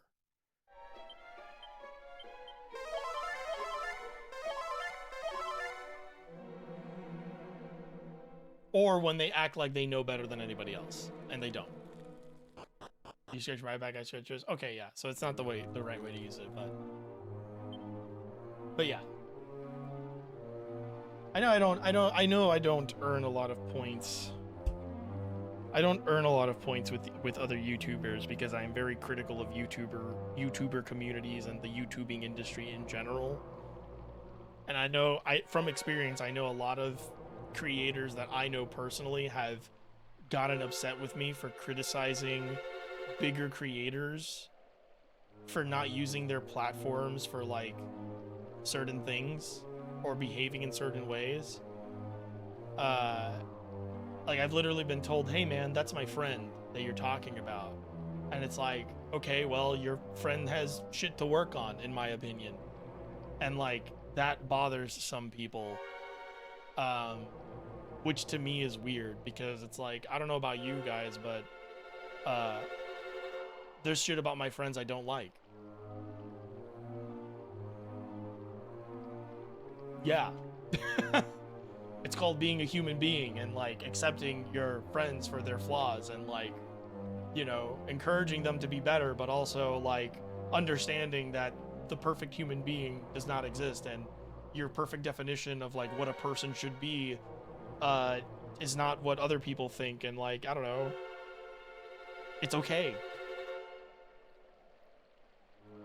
I get the flag for the stuff Geekdom was leak spoiled, but he did that with a green light.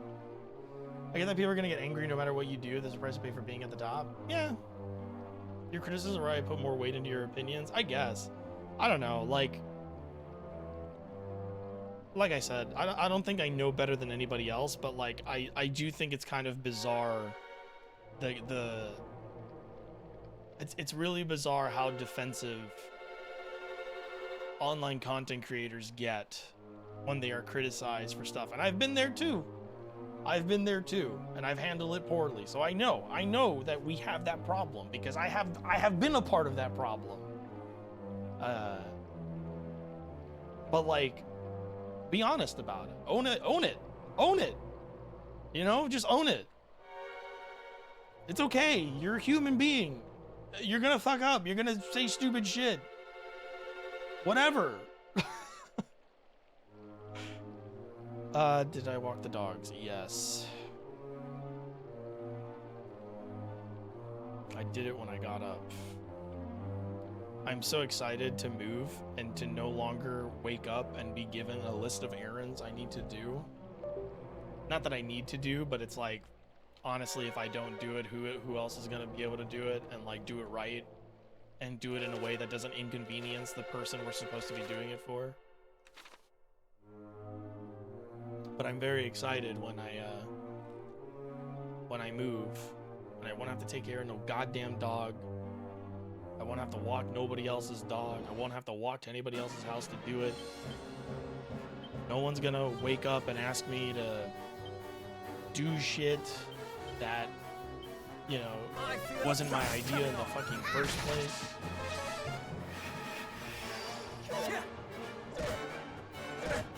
Imperfection is actually the way. Yeah, I don't want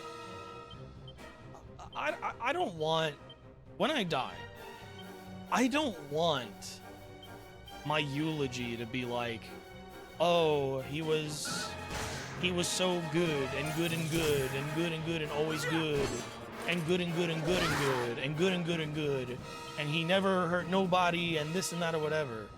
I don't want that kind of like remembrance.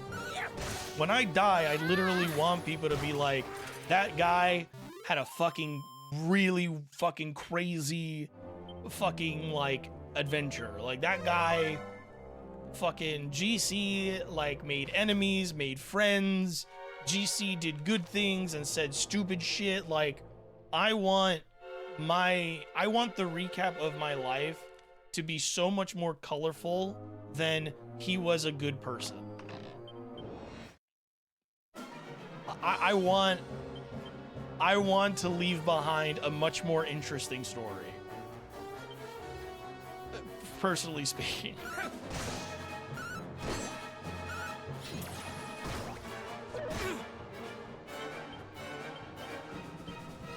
I do not want to I don't want the story of my life to be, what a nice guy.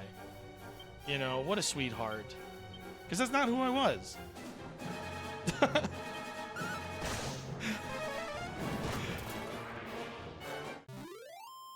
don't know what to tell you. I want people to remember my mistakes. ideally I would want them to remember that, like, despite the mistakes I made, you know, I lived my life trying to be a good person and trying to, like, do right by people. But I don't want people to be like, oh yeah, his track record was perfect.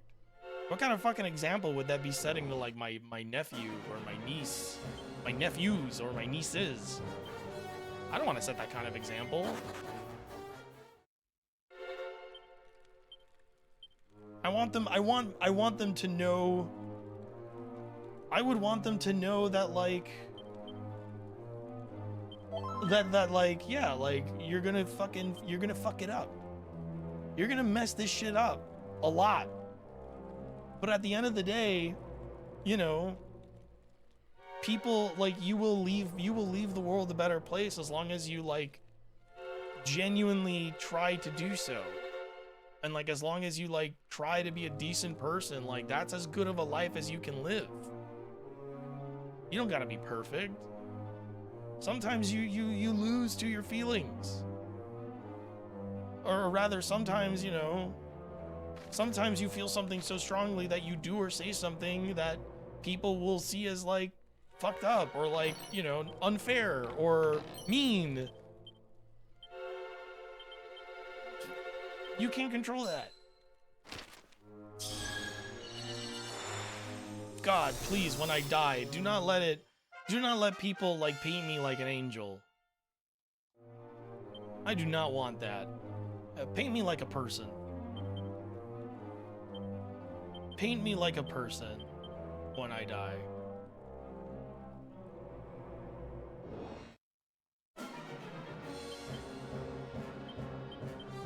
Anyway.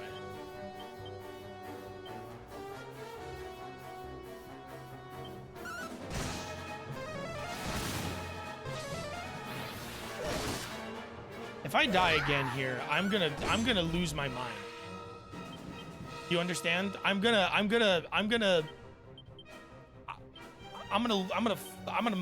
make fucking lose it. Holy shit, Puff Puff does so much damage. That's free?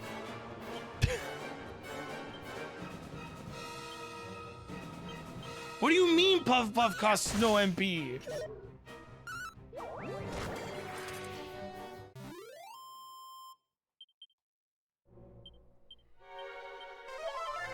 Also, I do like that they let the man do the Puff Puff. I'm very happy about the Puff. Well, it's the move Puff Puff. Oh no, now I have a fear that, like, if I teach Paranel Puff Puff, it'll do, like, a different kind of move because she's a girl. Damn it. I went from 0 fears to 1 fear real quick. How's a Nightbird? GC was a JoJo. He had a bizarre adventure. Yeah. Life is about mistakes. Life is about regrets. Okay? Life is about failure. Life is about fucking it up. Who do you think's led the more interesting life? The guy who's never made a mistake ever in his life, or the guy who fucked something up every once in a while? It's the guy who fucked something up every once in a while. Who's got better stories to tell? What's a better, okay, check this out, check this out, ready? What story would you rather hear? And I know you've been in this situation before. Okay? Which stories are better to hear?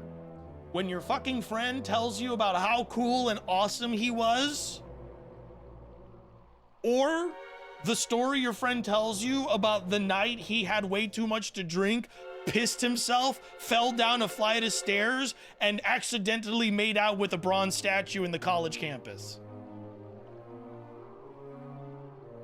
Which one is the more interesting story? Think back to all the stories you've been told. Which were the more interesting ones? The ones where the person telling you the story was just glazing themselves, or the one where they revealed themselves to be a bumbling ninny? I think it's the second one.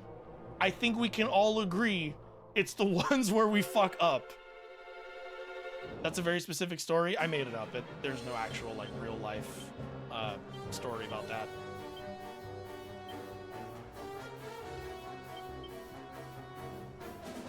Do you want to watch 0079 or The Origin? Cullen wants to make me watch that when I move in. Oh wait, sorry. That's okay. That's not a real question. I just realized you were asking. You were. Yes, I would rather watch 0079 than The Origin. 100%. That's a great example. That's a great example. What would you rather watch? The show where the guy is always doing the cool thing and he never fucks up? Or the show where, like, people try to do their best and, like, they're wrong sometimes and they fuck things up and they make mistakes and, like, they have consequences? Like, what's more memorable? What's more interesting? What do you get more out of? What do you learn more out of? I don't want to be something... I want my story... I want the story of my life to be one of lessons and, like, beauty in the failure. I want people to remember me as somebody who, like, you know, did good, succumbed to his weaknesses sometimes. Like, I don't want a perfect life. I don't want a life without challenge, without strife. I mean, without certain amounts of strife, obviously, but I don't want a life, like, I don't want to be remembered for, like, this. I don't want to be remembered as this, like, this, in this false way where it's like, you know, I was a good person through and through. No, I've been a bad person. I've done fucked up things. I've said fucked up things. Like, I'm aware, you know, thankfully, I think I like to think that I've tried to improve and grow from those experiences and not be that person anymore. But, like, yeah, remember all of me, warts and all, like, the whole thing. Give me the whole, just, like, fuck. Are you actually moving in with Cullen? I believe so, yes. I'm going to go check out the place on December 5th, but it's more or less like a... It's more or less like a... It's more of just to, like, appease my parents who want me to go check out the place before I move in. I've seen pictures, I've seen, like, what the house looks like. And I trust Cullen's, like...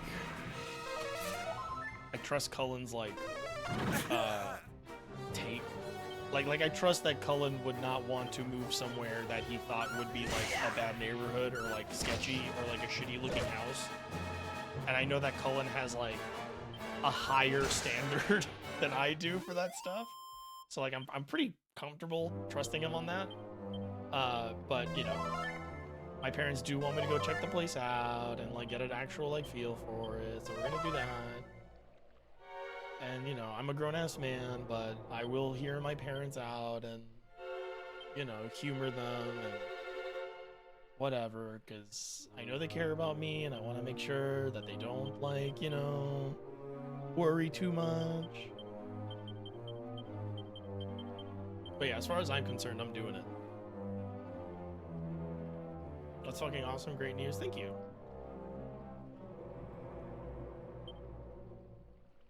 Is there an item over there? Probably not. I'm kind of dumb. I should just beeline to the teleporter. Yeah, I'm just gonna do that. Because we're almost there, so... If I can get to the teleporter, then it doesn't matter.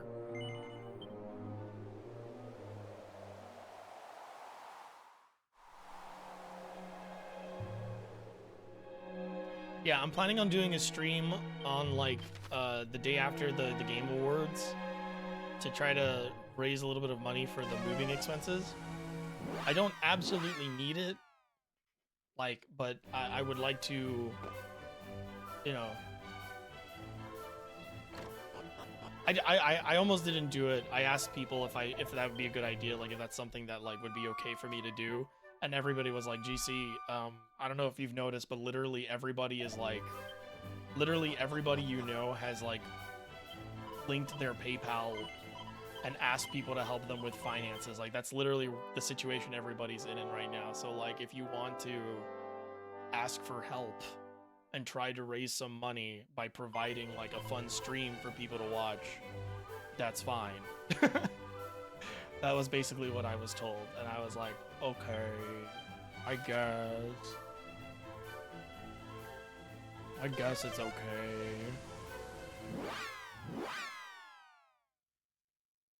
I am also getting paid right before. I think I'm getting paid tonight, actually. I hope so. It's hard to ask for help. Don't I know it? It's been a weird, not to get like too transparent here, because this is going up on YouTube, but it's very hard to. My current, well, let's watch the cutscene. I'm being saved by the cutscene.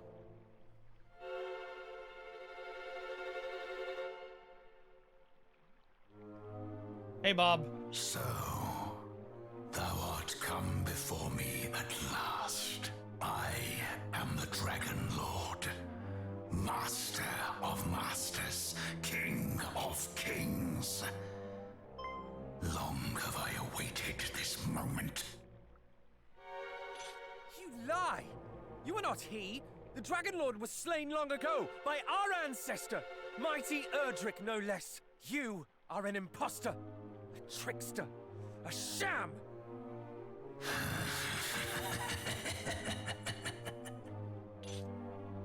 What, pray tell, do you find so amusing? Is this gonna be funny?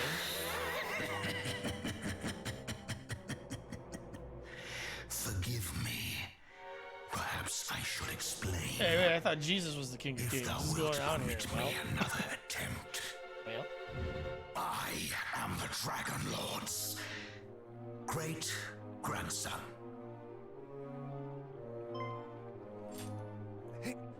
His what? It seemeth my great-grandfather did give thine esteemed ancestor a good deal of trouble. But rest assured, I do not mean to do the same myself. I have no quarrel with humankind. Can that truly be so? I do not mean to doubt you, but... Oh, please, doubt away. 'Tis only to be expected, but I speak true, I promise thee. Why else would I have ejected those sniveling This is one of my fiends favorite who parts did of the just now original come Dragon Quest a-crawling? 2. You come here and you talk to him, and he's like, and he's like, hey man, my grandpa was kind of a dick. Anyway, here. So they learned nothing from their chastisement at my hand and fell straight to attacking innocent humans. I shall not be so quick to let such visitors escape unscathed in future. So you truly are not allied with Hargon? Heavens, no. Though he doth pester me most mightily to join him, I have no desire to see the world laid waste. He was e'er an unpleasant fellow. You know him? Then please, I love him. you must teach us of him. Dragon Lord and Dragon My Quest 1, homeland really was cool. destroyed by a Dragon horde Lord's under great his grandson in command. Dragon Quest 2, I kind of a journeyed to chill see that guy. My people and my father are avenged. And that He's no other land cool. is made to He's suffer as he's Moonblade just did. kind of there. He's chilling. Hargon must be stopped. So that is thy game. Then thou must needs gather the 5 sigils. Sigils? The monsters at the lake too spoke of sigils. He's just chilling. He's cool. Ah, I don't know what to tell you, them. man. This guy's Argon swell. hath set his underlings to seek them out, and with some urgency it seemeth. In them is contained all the power of nature, a power that can be conferred upon the wielder. Though to the casual eye, they seem mere stones etched with strange symbols. Still, those able to sense such things will know them for what they truly are. And Hargon would make their power his own. Or does he have some other purpose in setting his vassals to seek them out? Alas, That question I am not permitted to answer. Sorry. I do not mean to hinder thee in thy quest. It is simply not my place to furnish thee with such knowledge. I know forbidden knowledge. Your place? But... I shall do this instead. I shall point you in the direction of those who do possess the right. I hear that they are currently in need of assistance themselves. The news of their plight hath reached me just now, in fact. Fortuitous timing. Or fateful, perhaps. He's so cool. I love him. Northeast of Tantagel lieth the Shrine of Rain, wherein dwell the fairies. Oh, that's right. They moved back They find in. themselves under attack by Hargon's horde. Go to their aid. Fairies? The creatures from the books my nursemaid read to me as a child? Thou thinkest them mere myths? Well, thou wilt soon find that they are quite real. Indeed, their kind hold the very fabric of our world together. Yeah, so this is sort of leaning into my theory Will from you last go in week, my place? where I think the brave fairies heroes? in this Should I unified venture forth Dragon to Quest help them? universe that I think they're I trying fear to set that I up. might lay the shrine low. I think the and in fairies so doing, eventually become the cause more harm than Zenithians, good. Aid them. who then become they the will tell you of Celestials. the The sigils. Celestians As I in say, Dragon Quest IX. they are the ones entitled to do so, though they may not share their knowledge willingly or easily. Nonetheless, I do not doubt that they will take you one step closer to your goal. So, will you do as I ask? Yes. Perhaps if we might confer among ourselves a moment first. But of course, such decisions are not to be made lightly. He's so cool. He's so cool. He's so cool. I love him.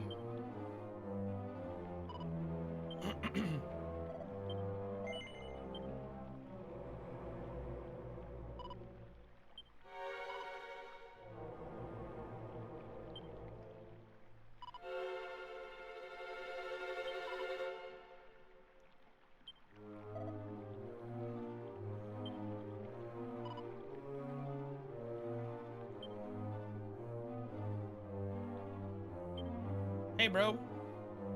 And? Have you reached a decision? We have. Forgive us our presumptuousness, but we would ask something of you. You say that you have no quarrel with humankind. Is there some way in which you might make proof of this? This is the point on which you feel you must needs press me? But, very well. You are the scions of mighty Erdrick, I suppose. A certain wariness of me is understandable. What might suffice, I wonder? Ah, but of course! How could I forget? I should have thought of it from the first.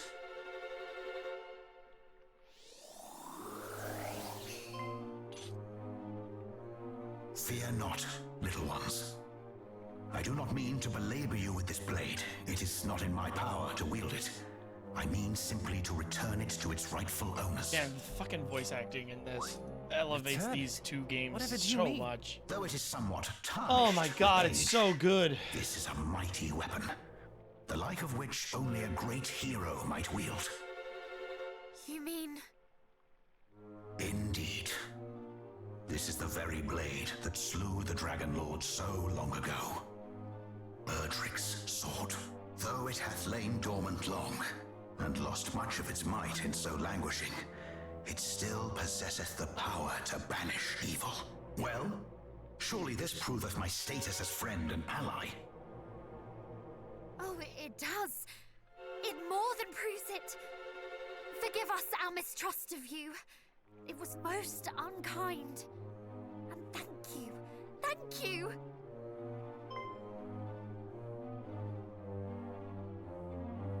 Yeah, bro, you're the only one that can use a sword good. You take it.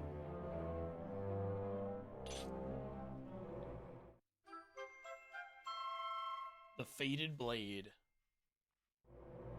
I'm faded, faded, faded. Whoa, Erdrick Sword, chill out. You're going too Thy hard, gratitude man. is reparation enough. I pray that the blade might be restored to its full power ere long. Now go. The fairies have need of your aid. Northeast of Tantagel, do not forget. Hargon must not be Man, suffered I'm really to sweaty. succeed. Jesus. I got really animated. I'm just gonna look behind your throne, Mr. Dragon Lord's grandson, sir. Can I call you something else, like Tim or something? Great grandson. Now, some people hear great grandson. Here's like a thing that you gotta be careful for if you're somebody that's trying to like make is the great grandson taking suitors? I would assume so. The Dragon Lord fucked. That's what that means. It means the Dragon Lord fucked before Dragon Quest I Erdrick killed him. And then his lineage continued to fuck. It means monsters fuck. This is genuinely making me wonder how much of people's willingness to say 14 story is good is based on the quality of the English VAs. Maybe. He was ham boning it. But yeah, so like the thing about hearing great grandson is that some people will be like, oh well, that gives us like an actual like frame of time for how long it's been since the last game, but that doesn't really add up when you think about like how like great grandson, like if Erdrick was our main character's great grandfather, right? The stories told about him wouldn't be so like shrouded in like mystery and like a lack of information, right? So it's probably that like the great grandson thing, number one, it might be a localization thing. Number two, it might also be an oversight. But number three, if you're going to headcanon it, it seems more likely that just the Dragon Lord species of monster lives for a lot longer than humans do. So like, just because he's the great grandson doesn't necessarily mean that he is he lives by human years. So like that lineage is sort of different. It does not imply that, it does not give you, it's not a reliable source of information to determine how long it's been since the first game.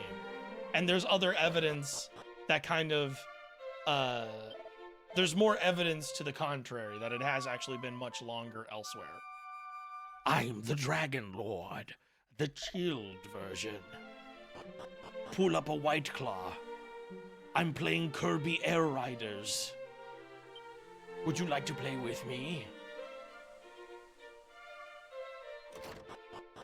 But I warn you, I only play the best mode, City Trial. And then all the cousins are like, holy fuck, he's so cool.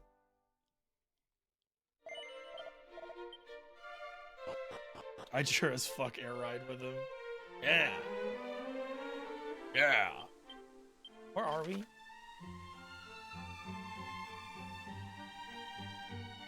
We're going to the Shrine of Rain.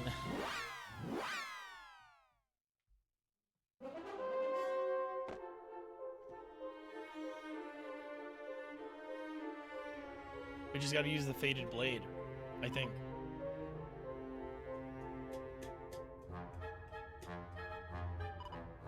I wonder if they ran out of time to do more of the voice acting. Because I feel like this scene should also be voice acted because it's auto-playing right now. I love Cannock. He's such an idiot.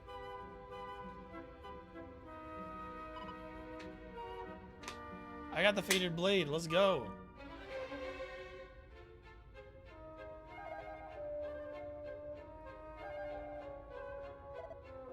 Come out. I have to pee real bad.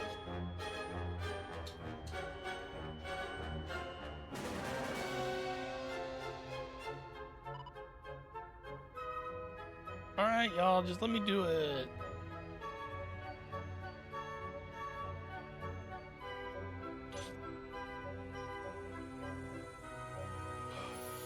I have the power! I just realized that might be too old of a reference for some of you. Wow. Also out of budget as well? Yeah, maybe.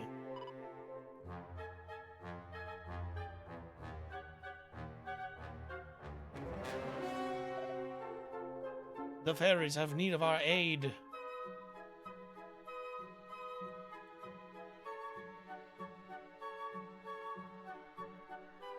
She wrong? No, see? I was referencing the original He-Man cartoon. You're in the right ballpark, though.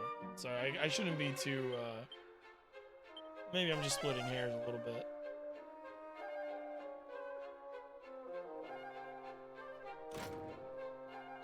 Alright, give me a second. Let me go to the bathroom. It's gonna be a chair stream for like 5 minutes. Maybe less than 5 minutes.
Shira should have been Prince Adam's descendant from the future.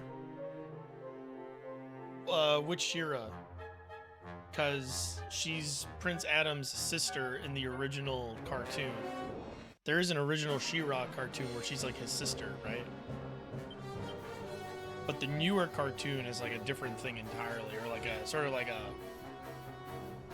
soft reboot or whatever.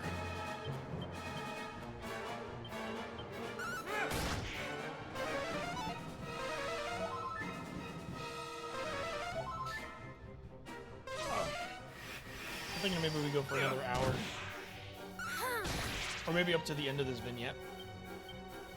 And then we call it a day.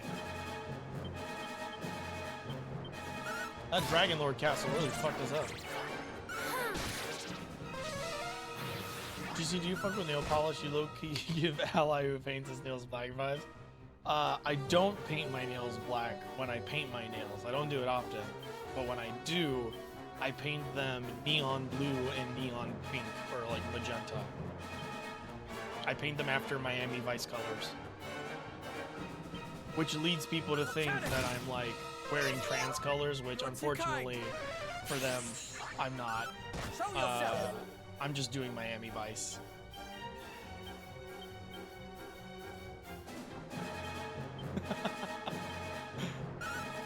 Yeah, it's been a while since I painted them. I think the last time I painted them was like... when was the last time? I think the last time I painted them was in like 2023, 2022.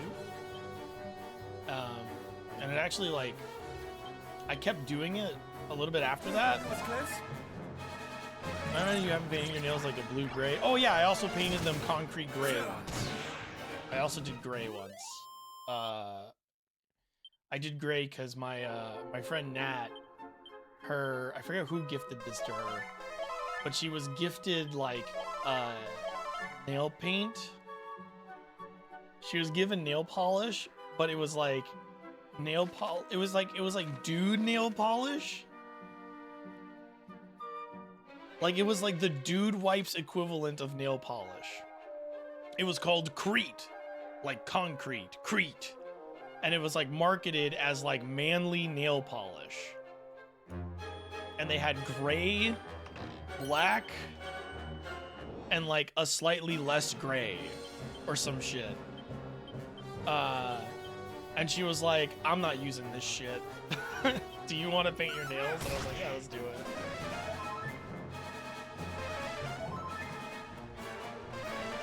Can you send pictures of this in the pod Discord when you do this next? That sounds so good. Yeah, sure. So she was like, I don't want to use this shit. Do you want to like paint your nails with it? Cause like I don't want to. She's like, the only one I'd probably use is like the black nail polish or like the white one. But she was like, this gray one's just not me. And I was like, fair enough. So she tested the gray one out on my hands, and it actually looked really nice on my hands. The gray looked real good on me.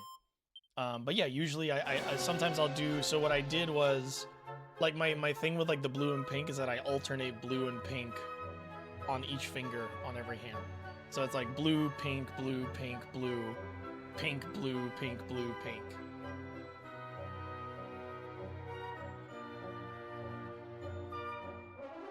The color I'm currently painting right now is a magnetic neon green / purple. Hell yeah. Hell yeah. Magnetic neon is nice. But yeah, I painted my nails before. I actually, I just did it. The first time I did it like in a solidarity thing, because like everybody was getting their nails painted at a convention that I went to. Like all my friends were painting their nails, and they're like, "GC, do you want to paint your nails?" And I was like, you know what? Yeah, sure, why not? Right? And then when they did it, I went back to work after the convention, and I still had my nails painted, but people really liked it. Like everybody liked it. But also, I had a really bad problem at the time of biting my nails, and the nail polish literally would not let me do it. like it gave me like I tried to bite my nails and I was like, nope, nope, can't do it because it'll damage the paint, but also it feels really weird to bite your nails when you have nail polish on it. And that's actually how I was able to stop biting my nails. Straight up, like I had a really bad nail biting habit, and like wearing nail polish completely stopped me from biting my nails. I don't do it anymore. I straight up just don't do it anymore. Sometimes I'll like gnaw on one when my nails get like really long and I forget to cut them. Like sometimes I'll kind of like bite on it, but I won't like actually like tear it off. And sometimes, you know, if I do that for long enough, one nail will come off, but like that's it. Like I used to bite my nails, like wear them all down.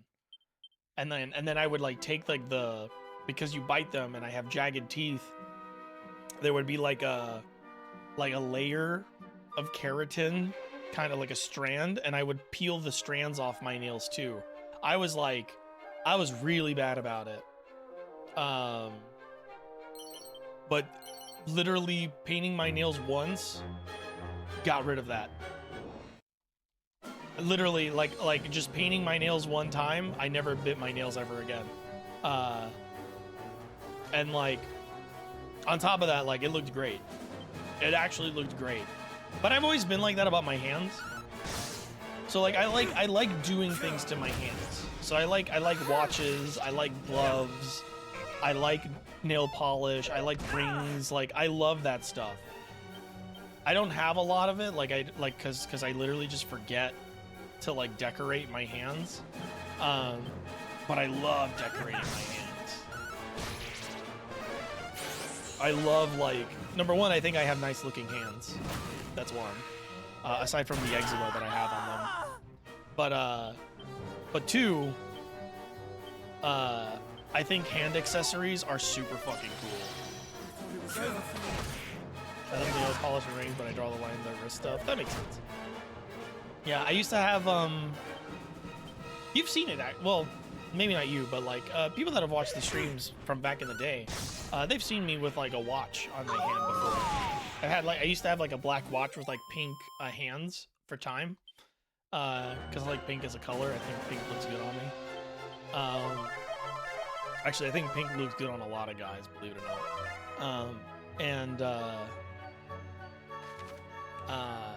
I stopped wearing it because I used to wear watches all the time, and I love wearing watches, but I grew out of wearing them because as a server, your hands go through a lot of wear and tear, and I was washing my hands so much and like getting my watches wet so often that they would all just eventually break. Sometimes the clock would stop working, sometimes the strap would come off, and I never found like a watch that was both water resistant enough to survive washing my hands 30 times a day with it on, and also like the strap would not wear out as a result of like the constant like wetness and wear and tear and like getting wet and drying and getting wet and drying. Watches just feel too weird for me. I wore an Apple Watch for like a year, but wrist stuff feels too weird for me. I love it. I love this feeling. I love the feeling of this. Like, I love having something on my wrist that is like reminds me that my wrist is there. It might be because my wrists are garbage. I don't know that for sure. I don't think they are. But maybe the reason that I like having like something gripping my wrist is that it is inadvertently adding wrist support. And I just, for some reason, I like it. I like it a lot. What I actually want to do when I start working and getting like a steady paycheck and I start earning some more disposable income, I want to buy the new Pebble watches. Do you wear wristbands? I used to when I was a kid, a lot. I used to have like those like, what do they call it? Simple Life? Life Fit? Life something? I had a bunch of those wristbands everywhere. I used to wear wristbands. I used to wear sweatbands when I played tennis or like when I played basketball. I used to wear headbands a lot. Like I love accessorizing like that. Like I know I'm wearing the beanie now because I'm bald, and like my head gets cold. But like even before I shaved my head, like I was a big hat guy. I love the concept of wearing glasses. Like I have those blue light filters, which I've learned that blue light filters don't actually do anything. Recently I learned that like there's no actual, well, there's like some data, but not like a whole lot of it. Like I used to wear hats, I used to wear like fake glasses. It's just like blue light filters. That was more recent. I used to be like big about scarves in the winter time. I love having a big long scarf. I care a lot about belts. I gotta buy a new belt. I am actually really self-conscious about the belts that I currently own because they're all kind of like fucked up or too small. I've been using blue light filters on my computer for years. So like there was one, I'll be honest, I don't take me at my word for that, because I watched a YouTube short where somebody was remixing another YouTube short that opened with, hey, blue light filters, there's no actual research that says blue light filters work. And then the person that was remixing it, like, did a screenshot of a study that said that blue light filters work, but I did not go out of my way to confirm it. So, like, it could be that blue light filters totally do work. It's just I've been a victim of misinformation, but I could also have been a victim of misinformation in the other direction as well. So the jury is out on that one.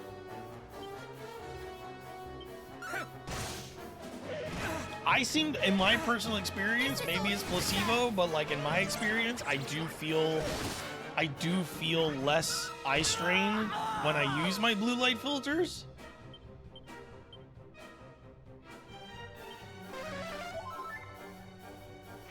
I've just used Flux. Flux is so good. The only reason I don't use Flux is because I don't like the way it like tints the color of my screen, and I want to play my game like when I'm on my computer and playing games, and I want the actual colors that the game is using, which is why I bought. You can buy blue light filter glasses that aren't tinted yellow, which is the ones that I use. I do have my Gunners here. They're sitting right there, but usually I use the new ones that I buy, and they're cheap, obviously. I like and prefer blue light filters, especially because I stare at white canvases a lot. Yeah. But also, I like having the glasses because I can just, if I need to. I occasionally need color accuracy. Yeah. But yeah. I love accessorizing. I love accessorizing.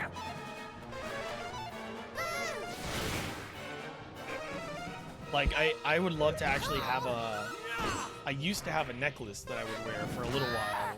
When I first moved out, I bought a necklace for like for the Judgment music video that I made for my Yakuza 0 video, I think it was.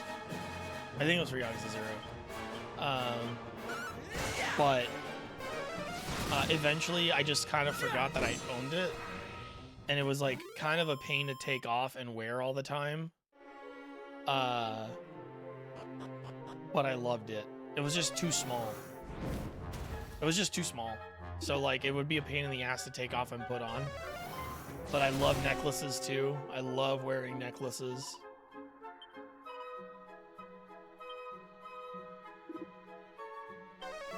I've always wanted, you know what I've actually always wanted? I've always wanted one of those like Talon rings. You know what a Talon ring is? I don't know if that's what they're called, but it's the ring that you put on, and then it's like it's full along the finger, and it looks like a claw. I love those. I've always wanted to wear one of those. Yep. Unfortunately, I've never had like the fashion style to go with it, which is the problem. So like, I've never like, my wardrobe does not fit the claw ring style. And I'm also super scared of ordering a ring that's one size too small. So like I've always been like, oh, let me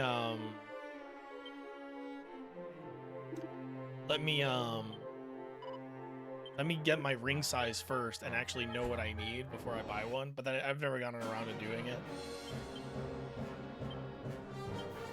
I think the claw would have worked a lot better with my older style, with like the way I used to dress as a teenager. I dressed a lot grungier as a teen. Finger guard rings, those go hard. Yeah, I want one. I want one really bad. But I also want one that I can wear with an outfit that makes sense to wear it with. Critical hit, excellent. I don't have any MP. I kind of fucked up. Once again, I have challenged the boss without having the means to fight it. But it's fine. It doesn't look like he has that much health. It looks like he's more of a mid-boss than anything else.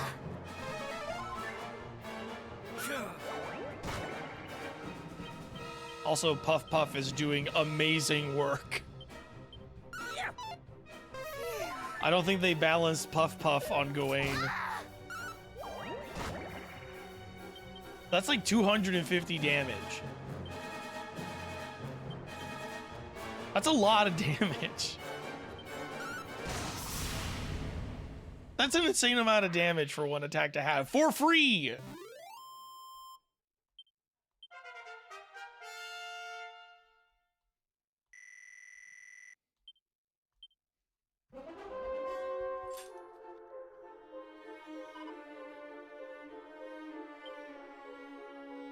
I wonder if I can make that damage go higher. I wonder if there's a strategy I can like build around it. But yeah, claw rings, necklaces, wristbands and watches. If I wasn't such a fucking pussy, I would wear color contacts as well. I would be so down to wear color contacts as well. What is Puff Puff? Puff Puff is a move where you press your bosom up to someone's face, and usually it's done to the back of the head. But as a move in this game, I assume Gawain just does like a big bear hug. And yeah, color contacts would go nuts. I would love to have color contacts. I love accessories. I love accessorizing with my hands, with my head. I've wanted piercings before, but everyone tells me that the piercings I would get would be like bisexual piercings. Puff Puff with pecs would go crazy. It does. They have that in Dragon Quest. Usually it's like the joke one, but sometimes they don't really make a joke out of it, and it's just great anyway. Later, Ambro. I wanted like an eyebrow piercing here, because I think I would look really good with a fucking eyebrow piercing, because I have big, thick eyebrows.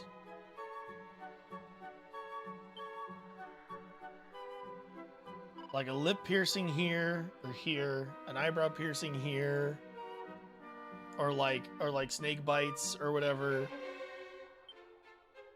The only thing that I don't like are gauges. I don't think gauges are good. I don't like the way they look. I don't like the way they stretch out the ears. Like that to me, that to me is like too far in the body modification space for me, because I really don't like I get kind of like grossed out about like the gauges stretching your ears and stuff. Even like little ones I'm not into. So like it's not really like a thing of like, ah, it's unnatural. It's more just like I just don't like the look of gauges. I also don't like earrings that much, though part of me is a little fond. Part of me is fond of like barbell earrings that like go across the ear. Like they go in one side and come out the other. Like, I think I would look good with a barbell piercing. But like studs or like hoop earrings, not really my thing.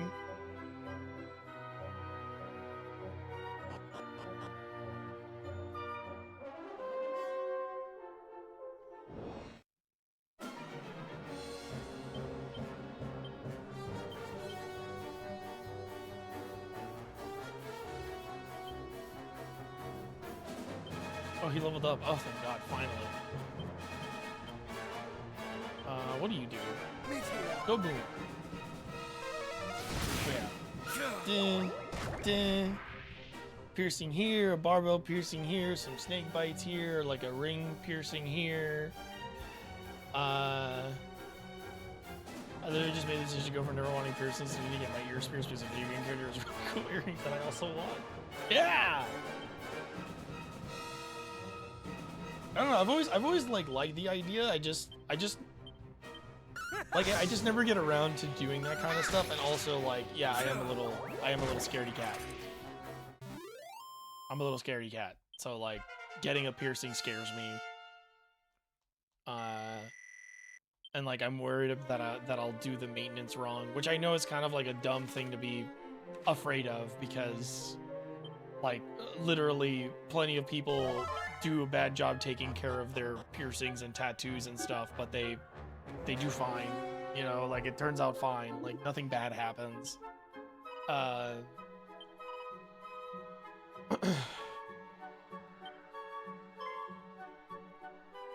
But yeah.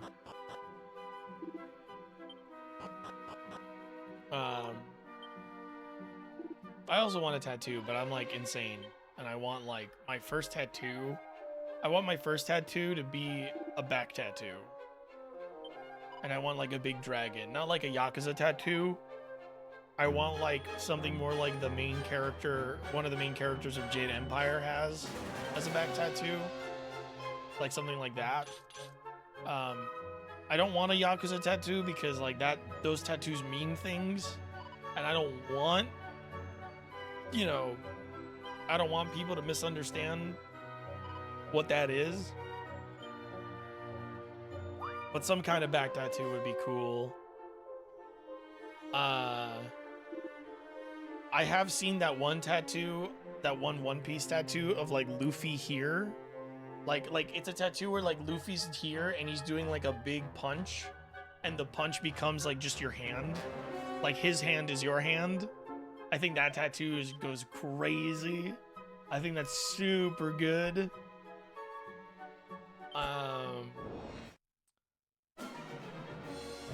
I have considered like hand tattoos, but I feel like my hands are,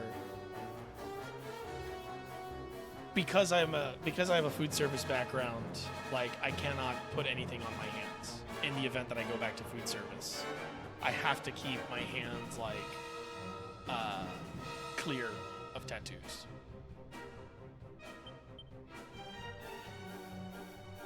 Because you can't work in certain places. I know like the Red Robin, who I worked for before, that was like my last service gig. Red Robin doesn't care if you have tattoos as long as they aren't on your face, I think. It might be face and hands, but they're pretty chill about tattoos. Thankfully. But like a lot of other restaurants and stuff like will not hire you if you have tattoos on your hands or on your face. They won't hire you for front of house operations. You'd be like a cook. You'd be in the back of house, so you'd be like a dishwasher or a cook. Which sucks, because I know a lot of cooks that would be really good servers, but they have face tattoos and hand tattoos. And unfortunately, there's a stigma, but that is the ways the cookie crumbles.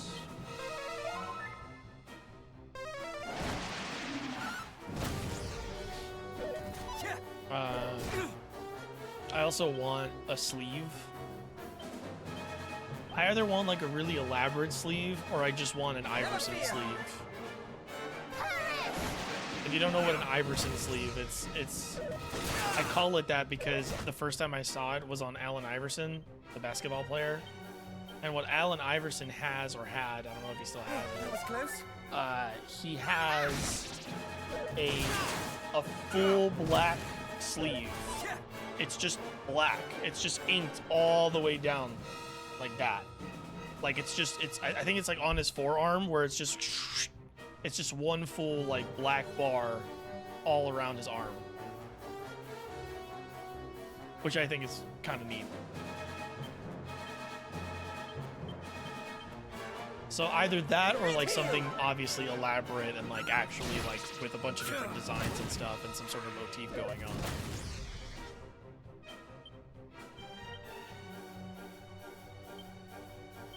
We can do wind sickles to this guy because he's weak against wind attacks.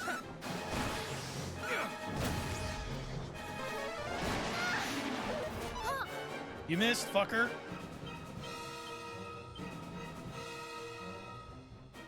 But yeah. And if you're wondering why haven't you done it yet, I kind of get squeamish or like I get concerned about like how people are gonna react to it. Mostly my family. I don't know how my family would react to it. Which is funny because like my baby sister has tattoos. My baby sister has a tattoo. And nobody gives a shit that she has one. She got it and people were like freaked out for like, I don't know, a couple days and then they stopped caring that she had a fucking tattoo.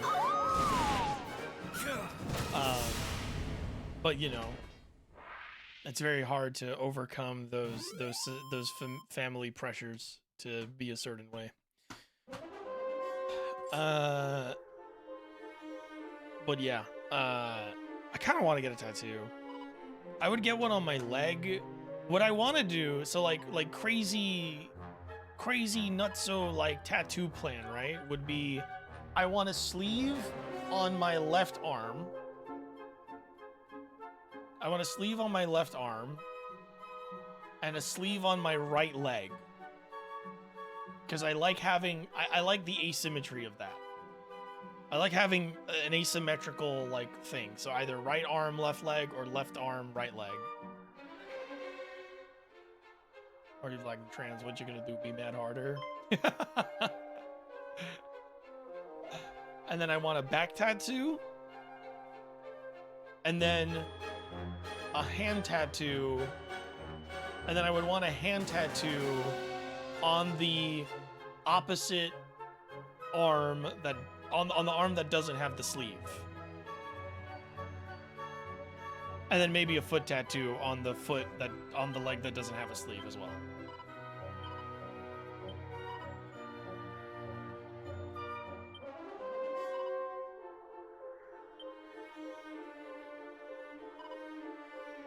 Yeah. And then no chest tattoo.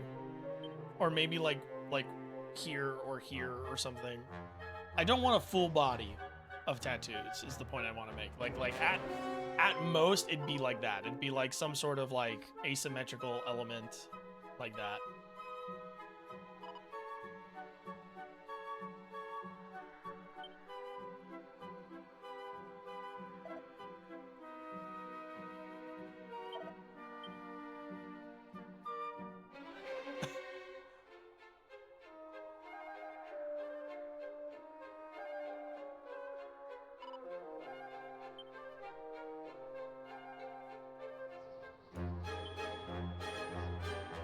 Are they done?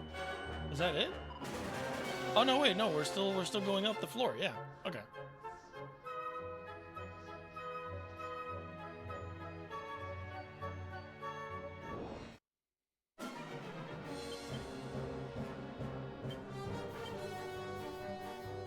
It's mostly one of those things. It's mostly just like a it's sort of just like a, it would be cool to do this, but it's not something that like I absolutely 100% like want to do, if that makes sense. Like, it would be cool, but like I think I'd be okay if I never did. I think it'd be fine.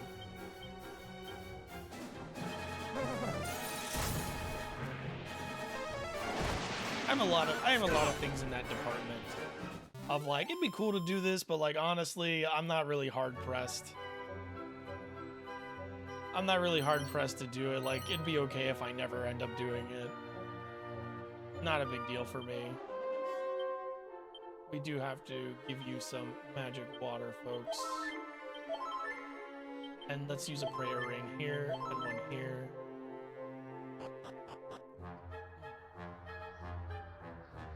I will say this remake is getting me to use my items, which is nice. It's been a while since a Dragon Quest game, like, encouraged that kind. Well, since any RPG really was encouraging that kind of Now I'm angry. work.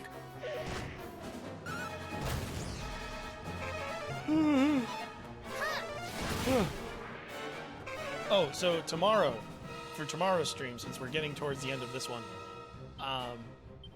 tomorrow's stream will not be Dragon Quest, I don't think. Tomorrow's gonna be, I want to play that Dirtbag Mahjong game for a little while before I go off to do other stuff for the day. So it might be a smaller stream, might be a shorter stream tomorrow, but I want to play Dirtbag Mahjong because I think it comes out tomorrow. I only found out about that game like a week. Oh, and also the detective game is out tomorrow. The wonderful detective game is out. I should ask them if I can get a key for that, because I would love to stream that.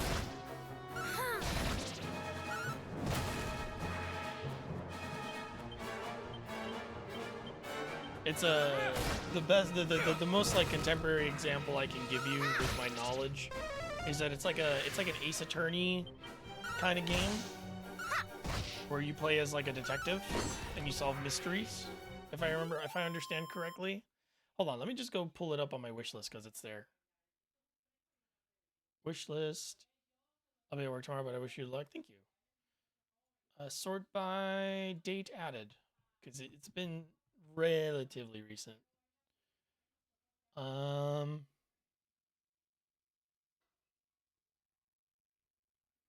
no, I added them to my wish list a long time ago.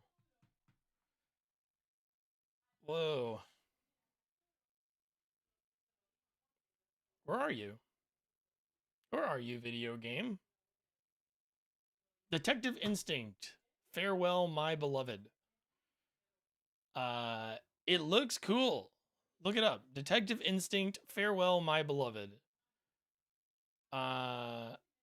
Big fan of the way this looks. Big fan of like what the premise is. Yeah.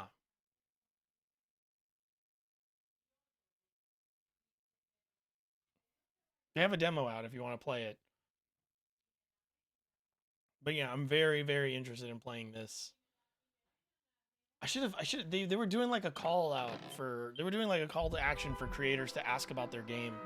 I should hit them up and ask them if I can get a copy to stream. All good if they can't, but would love to cover the game. Wait, can Gawain not use the... Okay, he can. I'm noticing there's a lot of chests that I can't open yet in these areas. So now I'm thinking, did I actually come here out of order? Now I'm angry. But it's an ultimate key chest, so there's no way.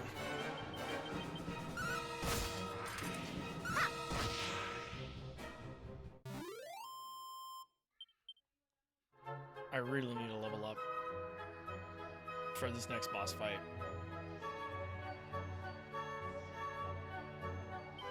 Where are we at with levels? We're not even close. It's not gonna happen. We're just gonna have to raw dog it.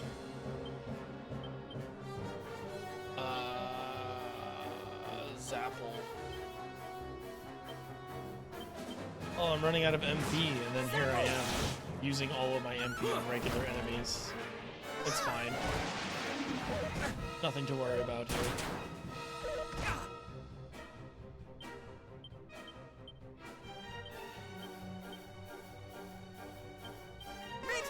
We can kind of get some MP back if I just smack some of these guys with fair enough. Yeah. I mean, that's better than nothing.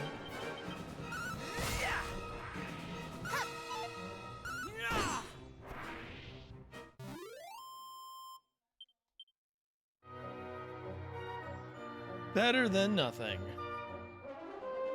Better than nothing. Better than nothing. Better than nothing. Try not to sound like a businessman. Better than nothing. I don't like the way I sound right now. I sound a little too... I sound a little too corporate for my liking at the moment.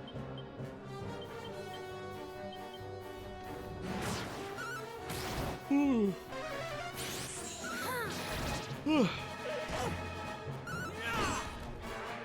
it's only 6 p.m. The winter sucks.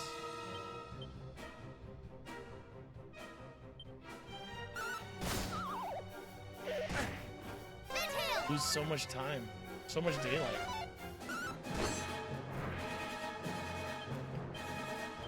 Smack, smack, smack, smack, smack.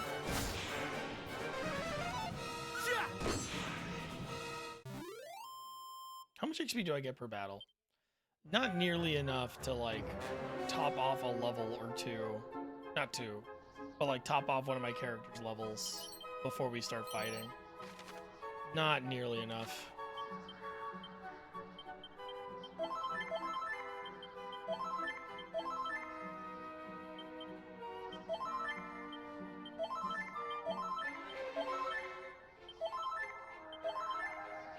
Ooh, this prayer ring.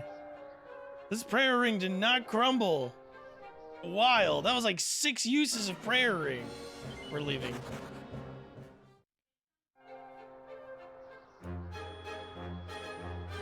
I'm gonna try not to fight anybody else. Let's just go in here. Oh, come on. Fuck, I should have known. Okay, fine. We'll fight.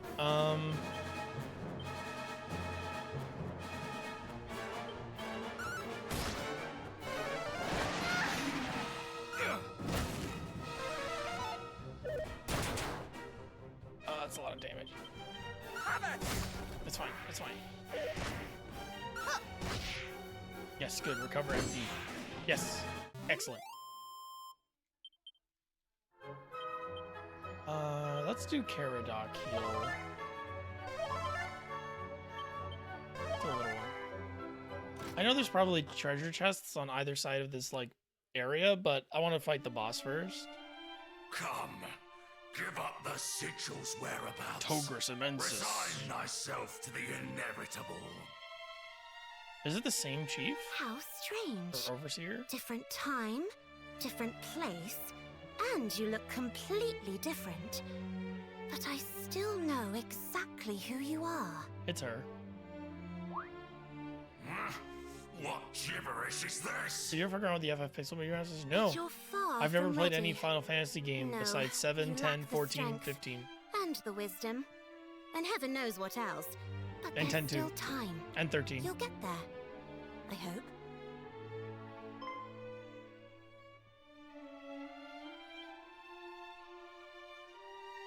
We will. Our journey has only just begun. Huh? Humans? But how? Surely you did not bring down the barrier we put in place. We did. I think you're probably a little too low down the food chain to understand. Low enough that defeating you should be a nice, easy way for my young friends here to prove that they are who they say they are. I hope they won't disappoint me. We would teach this fiend a lesson whether you asked it or not. Though if the request is to be made, I might hope that it were made a little more politely. You should play 9. Yeah, I want to play 9 actually. I'm not too fond. I do of want to play humans. through the Final Fantasy games. Oh, Maybe we can stream them, but like, Trudy? I'd get so bored. I think I'd just get bored of Final What Fantasy. manner of fools are these that chatter back and forth as if I were not even here? As if my defeat were a foregone conclusion. Your victory is far from assured, worms. No, this is how your future will unfold. You will fall before me. And when I have finished with you, I shall see to it that not a single fairy remains alive. I was a big fan of them. I'd agree with you on that. I don't know. Final Fantasy, a lot of Final Fantasy stuff just doesn't really like speak to me. I don't know why. Because like it feels like it should be stuff that should be right up my alley, but I just don't really fuck with it. You shall suffer! You missed, stupid. We fight together. Kaboof. How does it feel? Sapoof. Spitoof. All right, now that that's done.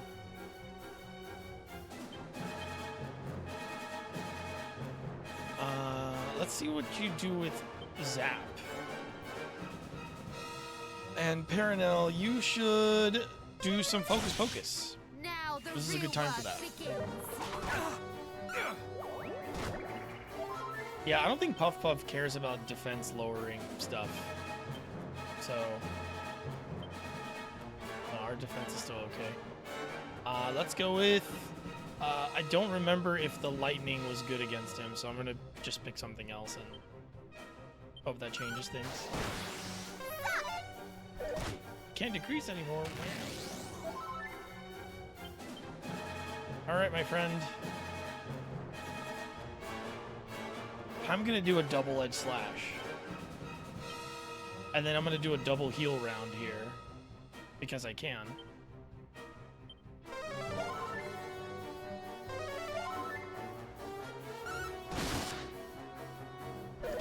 Ooh! It did a lot of damage, but it fucking killed me. Kaboof! Zing! Come up! No! You know, I knew the risks. I knew the risks when I decided to do this. I knew the risks. I knew what I was getting into. Okay. Heal. I don't think it was worth it. Especially because my Zing luck is so bad. Oh, brother.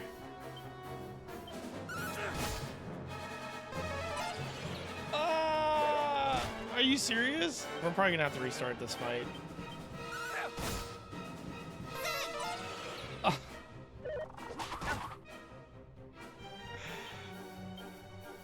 Yeah. Just redo this whole thing. I didn't think double-edged slash would take that much damage away would do that much damage to me. I'm gonna be totally honest. I didn't think it'd be that I didn't think it'd be that double-edged. 9 says the only ones that I actually recommended people. I personally love 5, 6, and 8, but I never recommended the people without intimate knowledge of their tastes. I think I would fuck with 6. I definitely think I would fuck with 6. Like, cause 6 seems like the most. Out of all of them, 6 feels like it's the most like Dragon Quest, if that makes sense. Like it has that style of storytelling.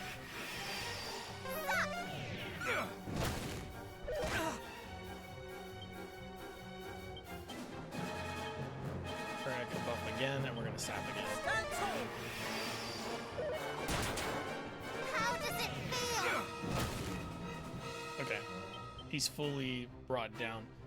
I'm gonna try it again. I'm gonna be honest. I want to try it again.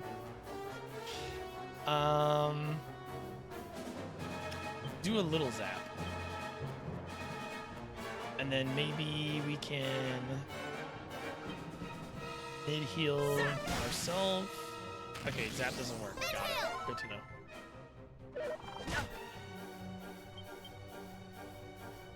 I don't have enough MP.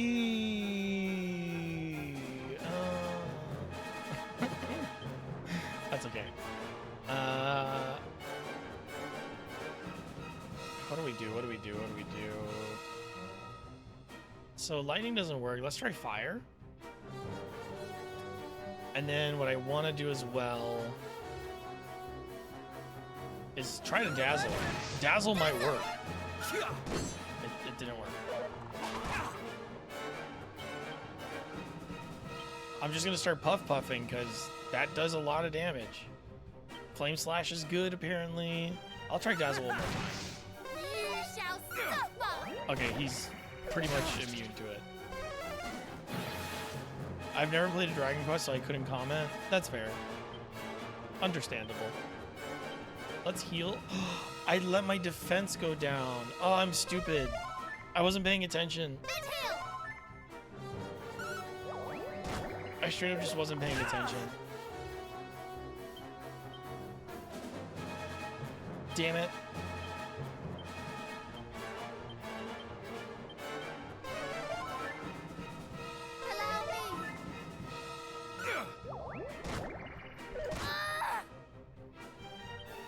This Puff Buff is doing work. He's highly resistant, but he's not immune. He was immune to the Dazzle. So he's not immune to sleep. He's just highly resistant to it.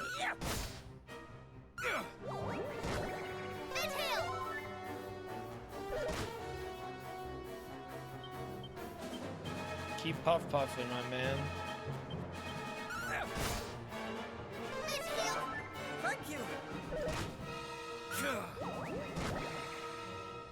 He's almost dead. And we're out of MP. There's nothing left to do but strike. Oh, it would have been so cool if Paranel killed him. Why? He was almost dead! He was almost dead! Oh. Alright, Caradoc, you're not getting any levels this time either. Fuck.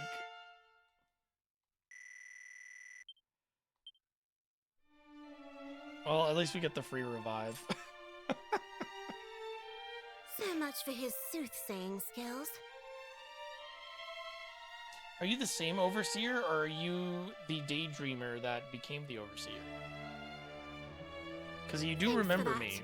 You're young, but I think it's safe to say you're the heroes we were told to expect. We came at the request of the Dragon Lord's descendant. He told us that you had need of our aid. And he was right. I'm glad he sent you rather than coming himself. He probably would have brought this place crashing down around our ears. I love that. They He just said know as him. much himself, but is he truly possessed of such fearsome power? Is he truly descended from him? Maybe one day you'll be strong enough to take him on and see for yourselves. But I wouldn't recommend it just yet. You've Is got this a some post-game work boss ahead of now? you. Is he gonna be a post-game boss now? Because I'll take that shit. I love him. I love the Dragon Lord's great-grandson. He's cool as hell. Can we call him something? Dave? I'm gonna call him Dave. Teaching now. So you're planning on taking on Hargon? Very heroic of you. But then, I suppose that's to be expected. We have no choice but to face him. Peace must be restored to our world. So the time has come at last. Lady Rubis said it would. In fact, she gave me something to give you all when you finally appeared. I like that they built a little statue for She Rubis cannot here. pass her gift to us herself? She's somewhere else right now. Somewhere far away.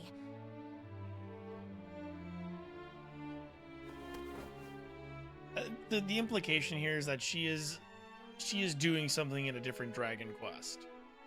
Is what I think is what they're Anyway. saying. Here, Which is like either a reference to Dragon Quest 11 or I don't know. Maybe a Dragon Quest Builders. flute. yes, a very special one. If someone of the hero's bloodline blows it when one of the sigils is nearby, it sends back an echo. Why not give it a try?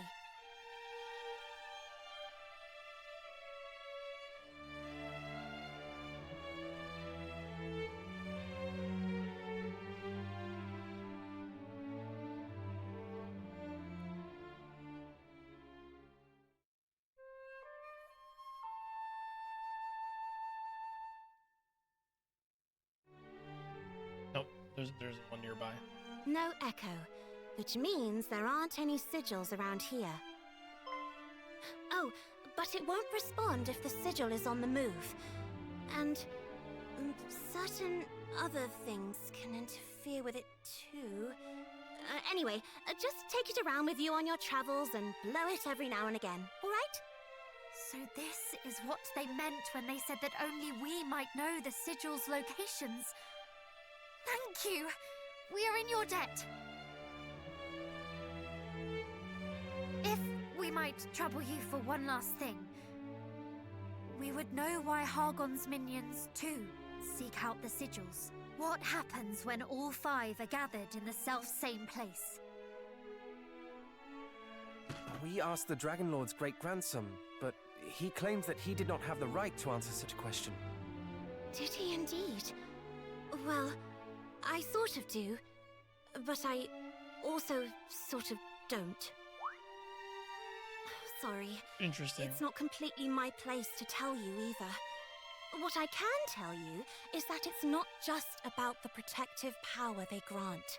There's more to it than that. But you'll have to find all 5 of them to find out what. Just know that it's something that will be vital if you're going to defeat Hargon. I'll tell you more when the time comes. What are we doing? Thank you. Though you claim to have no love for humankind, you are certainly very generous. Only because I have to be. Lady Rubis and the other fairies are always going on about it. And besides, it's not like I want the world to end. And I knew some of your ancestors. The heroes that came before you, the first one I met. He was the one who convinced me you might not all be bad. But then, he was special. I hated not being able to reunite him with his... Huh? Never mind. That was all a long time ago now. The hero who came after him wasn't bad either. You might even say we were friends. Your ancestors helped me out, and I helped them out in return. So she remembers all of them. Not because I cared much, So she's just because it was really easier fucking that old. way. I didn't have to feel like I owed them anything afterwards. And that's all I'm doing for you, too. Helping you, so I don't have to feel like I owe you anything. You shared friendships with our forebears. I should very much like to hear more about them one day. Maybe, if you're lucky. But there's things to be doing right now. You got it. The Echo Flute blow. Check if there will appear on your mini map. Be sure. Oh, they fixed it. Because in 3 it was a fucking nightmare.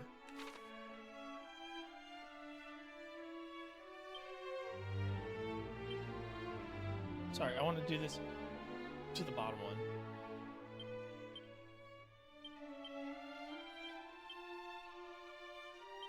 Can I do... Oh, we should change this to zoom. Actually, zoom should be up on the D-pad. What do I put at the bottom? Safe passage. And then we'll do evac. Perfect. Yeah. No, I don't want to leave yet.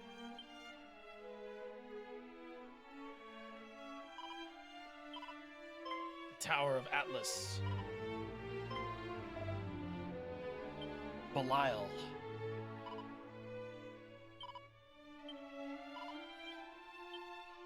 If you meet one of them, run. Holy crap, the game's literally telling me, hey, you might encounter a boss fight. You don't want to.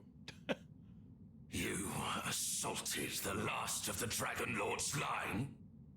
Apologies, Master. He wouldn't join our cause, so we thought it wise to gobble him up. And it was wise. Those who oppose the High Priest will find themselves on the end of my fork.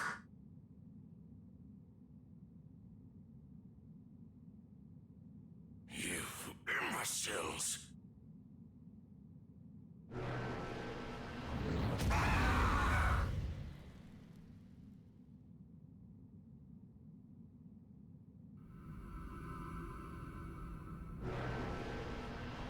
Lord Hargon! Thy charges want for instruction, Belial, in the value of life. or the lack of it? Yes, Master.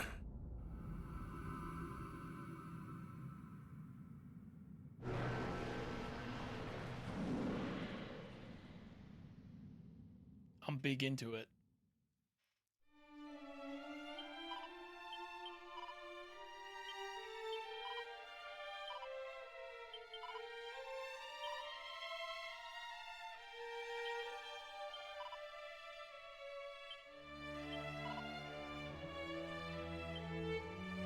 It's gotta be a mini medal here, right?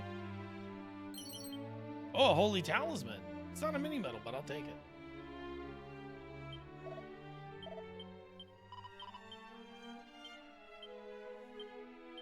Holy talisman. What do you do?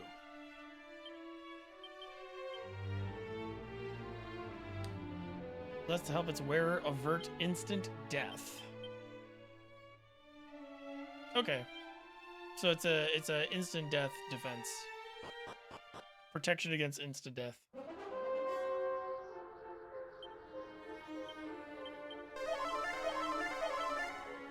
Just gonna take a quick peek. There's nothing here. Okay. Actually, easier way to do it. There's two. Oh, one of them's a treasure chest, though. One of them's an ultimate key chest that I can't open. We're gonna puff the golem.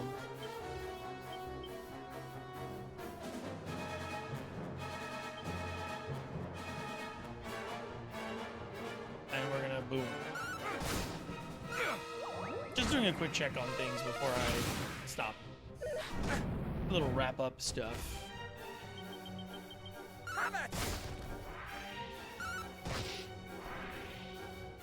Yes. Good. Can we like change it so that dead party members only gain half XP instead of gaining no XP? I feel like that would be a really good compromise that would like prevent things from sucking ass too much. Does that seem like it makes sense to y'all? Like I think that works a lot better. We're gonna do Cannock reheal.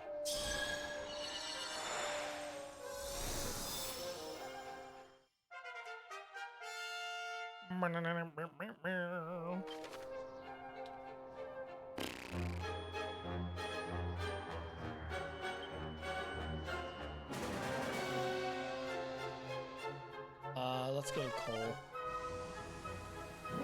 We'll save in coal. How many mini medals do we got? It's already one. Not enough to turn in with and get something new out of it. Is this still the one with the ultimate chest in there? Yeah. Not really helpful. All right. Well, that's going to be it for us tonight, folks. You all enjoy the rest of your days. I will see you tomorrow. Either for streaming something that's not Dragon Quest or streaming Dragon Quest again. I haven't decided yet, so, you know. Until next time, take care of yourselves, take care of each other, and I'll see you then. Bye-bye.